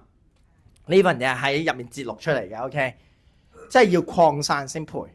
喺我哋嘅世界好簡單啫 ，AI Hong Kong 啊講緊係咩咧？惡性細胞不受控地增長並有入侵或者侵襲其他細胞或者組織嘅症狀。That's it。嗱喺 generic 一啲咧講啊，即係空泛啲講啦。如果一個醫生都話俾你聽咩零期、1、2、3、4期，好 generic 咁講啊。零即係原位癌啦 ，OK， 即係仲喺個地方啦。一期就講緊咧係穿透咗個基底膜，咁啊穿透咗基底膜就已經係等於有侵襲或者入侵其他細胞或者組織嘅症狀㗎啦。OK， 咁喺我哋 AIA 即嘅理論上好 generic 咁講，就係一期就賠重疾嘅，即係當危疾賠啦。咁佢嗰啲係咩意思啦？二期咧就係講緊咧係要去到血管啊、淋巴嗰啲附近有機會擴散。如果已經擴散咗去其他細胞或者組織嘅話，即係器官嘅話，就係第三期。咁喺國內咧，真係要第三期或者第二期先賠，O 唔 OK 先？咁啊喺香港嘅重疾險嘅優勢就喺呢一度，O 唔 OK？咁啊第一樣最關心嘅癌症，大家一定要掌握，無論係邊一間保號，兩地嘅分別究竟係啲乜嘢 ？OK， 後面啦，當然啦，買得重疾險唔係就係諗癌症噶嘛，係嘛？都仲會有好多嘢諗噶啦。咁其中一樣嘢，譬如舉個例，中風啦，內地嘅新規則啦，講緊係要確診180日後，仲要繼續有遺留下一啲嘅症狀或者障礙啦。香港係講緊確診4星期啦，即係持續4星期就得。4個禮拜同180日爭得遠唔遠啊？都爭得遠係嘛？喂，大佬，如果真係有事嘅時候，等住嚿錢要去應付一啲家庭開支噶嘛？講緊半年後你先 claim 得到，同你4個禮拜已經係另外一個故事啦，係咪？咁下面啦，呢個啦，講緊即係我哋香港我哋 AIA 叫心肌病啦，講緊係美國紐約心臟病協會評為第3或者第4級嚴重就賠。咁啊，國內嘅指引係講緊第4級先賠，第4級係最嚴重。第3同第4級有啲咩分別咧？就係講緊第3級咧，就係講緊咧你行動嘅時候咧，即係喐嘅時候咧，個心就會揦住痛。靜止嘅時候，即係坐低啊，攤喺度咧，個心就唔痛。O 唔 OK 先？第4級咧，你攤喺度都痛。OK， 咁就好嚴重啦。O 唔 OK？咁呢一個好簡單，好直白。以前 AIA Hong Kong 以前啊，即係你講10年8年前嗰啲危疾單咧，如果攞翻份保單條款睇咧，都係第4級嘅。不過當然啦，我哋香港一路優化啲產品啦，個人啦，近呢10年8年出嗰啲咧，已經係第3、第4級啦。喺國內嘅 AIA 都仲係行緊呢樣，因為佢受規管於我哋啱啱講緊嗰個重疾法規啊嘛，OK？咁所以呢啲咪就係講緊成日都講話，喂，我哋面對住一啲國內客戶，一啲話喂國內啲保險好似好勁啊，或者而家啲性價比好似高過你少少嗰啲咧，咁其實你一定要講啦，你買個保障最緊要係咩啊？個保障夠闊，同埋啲條款夠好啊嘛，係咪？如果賠錢嘅時候賠得唔快，或者好難先賠，對你嚟講未必啱啊，係咪？後面仲有一啲嘅，咁啊舉個例啦，腎衰竭咁計啦。香港嘅就係你已經開始咗洗腎啦，即係如果末期衰竭已經開始咗洗腎或者個人咧就已經賠嘅。嗰邊咧就要90日啦，即係洗咗90日之後先賠啦，都係一啲時間上嘅分別啦。咁好啦，除咗呢啲，我諗有一個好關鍵嘅就係一啲而家人口老化嘅問題啦，係咪？年紀越嚟越大，啱唔啱啊？咁啊，你會見到一樣嘢，阿爾茲默氏病咧。咁啊喺國內咧，即係如果腦退化病咧，淨係賠一樣嘢啫，就係阿爾茲默氏病，即係佢哋叫阿爾茲海默病啦。OK， 即係個名同一樣嘢啦。咁但係咧係唔賠老人痴呆嘅，即係嗰啲柏金遜嗰啲嘅。香港我哋都賠噶嘛，啱唔啱？咁呢個已經係分別。大家知唔知腦退化病係一個統稱啦？係咪？阿爾茲默氏病佔整體嚟講幾多成咗啊？即係腦退化病入邊嘅幾多成啊？1-2成你就睇得淡啲，OK， 睇得好淡。嗱，成個因為點解咧？我婆婆就即係佢當然走咗啦。咁佢未走之前，因為佢有呢樣嘢，咁所以我特別認識得多啲啊。其實阿爾茲默氏病咧，如果以香港計啦，佔整體腦退化病咧，大概6成左右嘅。OK， 6成。同柏金遜有啲咩分別咧？嗱，我唔知大家熟唔熟啊？我嗰陣時我就真係唔識，所以陪住去睇醫生就順便學下啦。柏金遜咧個認知障礙咧係冇問題嘅，即係認得你嗰樣嘢嘅，但係佢係手震嘅啫。OK 係啦，阿爾茲默氏病嘅人一隻手唔震嘅，但係佢可能會精神錯亂，可能會唔記得嘢啊等等。咁兩樣嘢嚟嘅，即係好似我哋試過真係食下飯，突然之間我婆婆同我講咩啊？喂，唔係，我係邊個都冇咁恐怖。喂，到你上牌咯喎！因為佢好中意打麻雀，跟住我先食下飯，話阿婆咩事啊？大哥，有醒飯上咩牌啊？嗰陣時就突然間就咁樣先開始令到我哋即係 aware 佢係咪個年紀大有啲狀況出現啦？咁就係呢樣嘢開始揭現咗。咁原來柏金遜就唔會有呢啲問題嘅，但係佢會手震啊，同埋咧佢會成日即係可能容易啲心浮氣躁啊，同埋會多疑啊、懷疑偷佢錢啊等等嗰啲咧，即係成日話個工人攞咗個嘢嗰啲咧，就可能係嗰啲情況。咁嗱，呢啲即係當for that information啦。但係頭先阿 Sam 講咗，阿爾茲默氏病都係佔腦退化病嘅大約60%左右啫，即係有40%嘅腦退化病唔係阿爾茲默氏病啊，啱唔啱先？即係有其他嘅腦退化問題啦。國內嘅保單唔好意思唔保，香港保，呢個咪就分別咯。所以如果回應翻頭先個同事嘅提問，喂，內地客戶有啲咩危疾啱嘅？我答你係所有危疾都啱佢嘅，好唔好咁啊？所以就希望大家掌握咗呢啲嘢啦，好唔好？咁啊，今日係會唔會香港危疾平啲㗎？因為可能嗰個 rate 咧大陸即係多啲種危疾咁樣。嗱，呢個非常之好嘅，呢個係一個好有效嘅提問。但係呢一個我唔可以答到你，因為點解咧？我兩個版本都聽過，有同事話俾我聽，其實國內咧啲重疾險咧，因為其實大家用一個心態去計，喂，所有嘢都係個發病率啊，即係你見到國內客戶，我哋個 claims report 有寫噶嘛，中非港澳地區嗰啲，即係無論發病年齡啦、病嘅個人都係早啲噶嘛，係咪？咁理論上佢哋嗰啲危疾咪應該貴啲咧？大陸係嘛？係咪咁樣諗啦？係咪？嗱。呢一個説法咧，我唔能夠100% 講 yes 嘅，原因係咩咧？因為佢係保障範圍少啲，啲條款辣啲，啱唔啱啊？所以咧，佢嘅 claim 嘅 ratio 又低啲，所以有聽過佢哋嘅性價比其實又好似表面睇嚟平我哋嘅，係啦 ，OK 啊，係咪？咁但係當然我哋如果遇到真係佢平過我哋，嗱佢貴過我哋你好好講啦，係咪？啱唔啱先？如果假設佢平過我哋，你就真係要識得用我哋啱啱講重疾法規新規法嗰度去同佢分享多少資訊，嗌佢睇多少少呢啲嘢。買保險成日都講嗰句係求個保障求個安心啊嘛。如果啲賠付嘅時間咁辣嘅話，咁梗係要過翻嚟我哋香港買啦，啱唔啱啊？好冇？嗯。個 GP3。嗯。咁 GP3咧，我哋話多元貨幣。係。咁有美金啦、人民幣啦、港幣啦、嗯。呢啲啦。係。咁其實佢係譬如我揀美金單，咁佢就係投資美國市場嘛。我揀港幣整個港幣市場嘛，人民幣整個人民幣市場咁樣唔同市場噶嘛，即係佢唔係轉。唔係嘅。嗱，搞清楚係啦，多謝同事嘅説法先。嗱，即係大家好有反應。市場咧係唔變嘅，市場係不變嘅。我哋以不變應萬變嘅。OK，嗱，我哋唔同貨幣都係會打散投資嘅，即係唔會話我美金就擺晒喺美國嘅，唔會嘅。不過我哋會投資翻係用盡量係投資翻用嗰隻貨幣結算嘅投資工具。舉個例，香港都有啲嘢係人民幣結算噶嘛，譬如國債又好，人民幣債券又好啦，我哋會盡量買翻呢啲。就算 even 都一間機構佢發一啲公司債都有人民幣版有美金版嘅嘛，係咪？咁我哋可能美金單就會買翻嗰間公司嘅美金版嘅債券，人民幣版就買翻人民幣版債券。咁原因係咩咧？避免咗個 currency exchange 嘅一啲費用啊，或者牽涉一啲成本。即係我諗大家都明啦，就算有銀行即刻一買一賣嗰個外幣，撇除咗啲外兌換風險，你都有個交易成本喺度噶嘛，咁樣去做嘅。嗯。咁我應該問得唔好，即係但係總之佢哋唔會話我買總之 GP3就全部都係同一樣嘢，即係佢係譬如人民幣就係佢會有一個人民幣嘅。係啦，啱，我明你意思。嗱，佢嘅問題咧好精準嘅，即係其實咧佢嘅意思就係會唔會9隻貨幣版本9隻其實買同一樣嘅資產？唔係嘅，9隻貨幣版本係買緊唔同貨幣版本，用盡量係要 proxy 翻。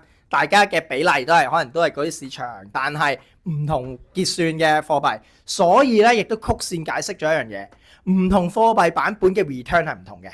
大家見到而家最高係3隻貨幣嘅啫，人民幣、美金同埋港紙，O 唔 OK 先？所以如果你買加紙版，你會見到噶嗱，咁我啱啱同個同事即係睇完個 case，啱啱就喺早2日簽咗張加紙版嘅 GP3，真係個 return 差咗都一大截下嘅喎。即係明明可能個感覺就係嗰個客啊覺得就係佢嘅外國人啦，OK，咁啊加幣同美金其實我哋隔離左右嘅啫嘛，買啲嘢都係買嚟買，點解都爭一截咧？係㗎，因為你就係揸住加幣，我哋會投資翻喺加幣結算嘅一啲工具入面。咁加幣結算嘅工具其實個選擇性一定係少咗啊嘛，係咪？咁嗰啲 return 啊個人又會唔同，所以就會有唔同咯。買嘅一定唔同嘅，係啦。所以如果技術上嚟講，你嘅客人真係要做一次 currency exchange 嘅話，你要考慮埋呢樣嘢嘅。假設買 GP 第一代、第二代、第3代，你會見到個保證非保證嘅比例啦，又會唔同啦，各樣都會有微調嘅。O 唔 OK？咁頭先講我哋3隻而家係最好㗎啦。咁有冇話邊隻而家係最高應該係人民幣喎，係人民幣喎，最高係人民幣咯。係因為冇辦法，人民幣就算even都普普通通債券嘅息都高啲㗎嘛，係咯，就係咁解咯，好冇？咁啊。非常好，咁啊嗱，再次俾啲掌聲係每一位先，好冇？嗱，跟住落嚟俾個功課大家做，麻煩你 scan 下呢個 QR code。嗱，咁啊30秒，咁啊寫翻啲 feedback 俾我哋。今日你覺得邊啲地方好，邊啲地方係想更好，係啦。咁啊，即係最主要嘅一樣嘢啫。我哋好希望啦，嚟緊即係都同阿 Donald 傾咗，強力支援 AL Family， 咁啊希望每一季啦，或者再理想啲，可能每2個月啦，我哋都可以嚟一次。咁啊，嚟緊無論係新產品又好，定係或者其他 topic， 你哋話俾我哋聽，你想知啲咩？咁我哋再去幫大家準備，好唔好？咁啊，寫多2隻字俾我哋啦，咁啊時間交俾你先。係。因為以前即係 Jack Club 嗰陣時講，即係我哋 AIA 嗰個危疾嘅定義，即係我哋嘅癌症嗰個係好啲嘅。咁而家即係譬如其他嗰啲公司，我哋香港嘅其他公司 ，OK 非常好。嗱，以前阿樂樂咧都係啦。退咗休啦，係咪啊？咁我哋同佢都 friend。咁亦的而且確以前係嘅 AIA， 即係講緊我哋 terms 對比保記啊個人咧危疾嘅定義咧，就係好似頭先講，我哋唔使擴散，人哋仲要有擴散嘅跡象先可以嘅。咁但係今時今日咧，主要嗰幾間競爭對手咧，如果以癌症嚟講咧，大家都睇齊咗㗎啦，因為大家都明㗎 AIA 好多嘢行先一步，即係領先啊嘛，係咪？但係人哋會複製同埋跟抄啊嘛，咁呢個我哋冇辦法控制啦，好冇？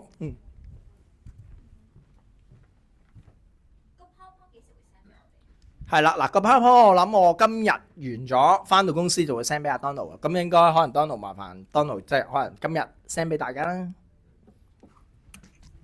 因為而家你呢度完咗咧，俾個 HDMI 出個 QR code，你呢度完咗先。係啊，咪好實。好。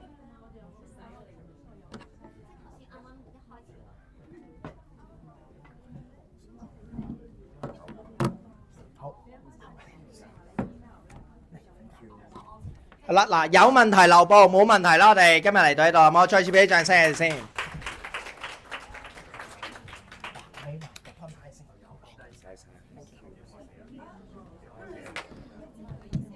大家如果想要翻個 PPT， 就記得掃埋呢一個 QR code， 留翻你個 email 啊。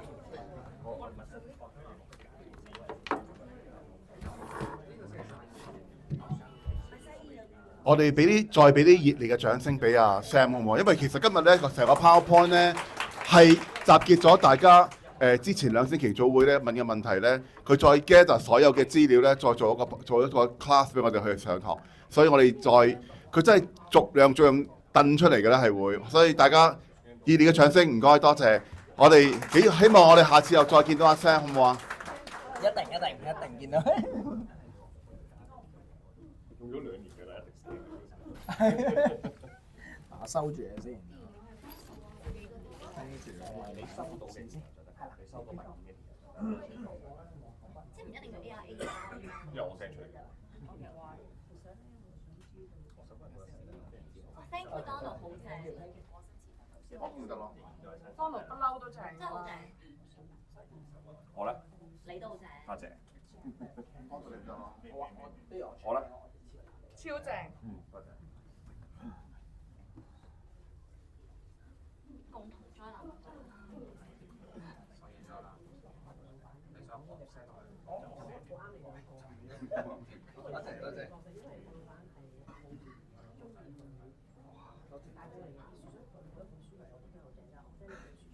啱啊！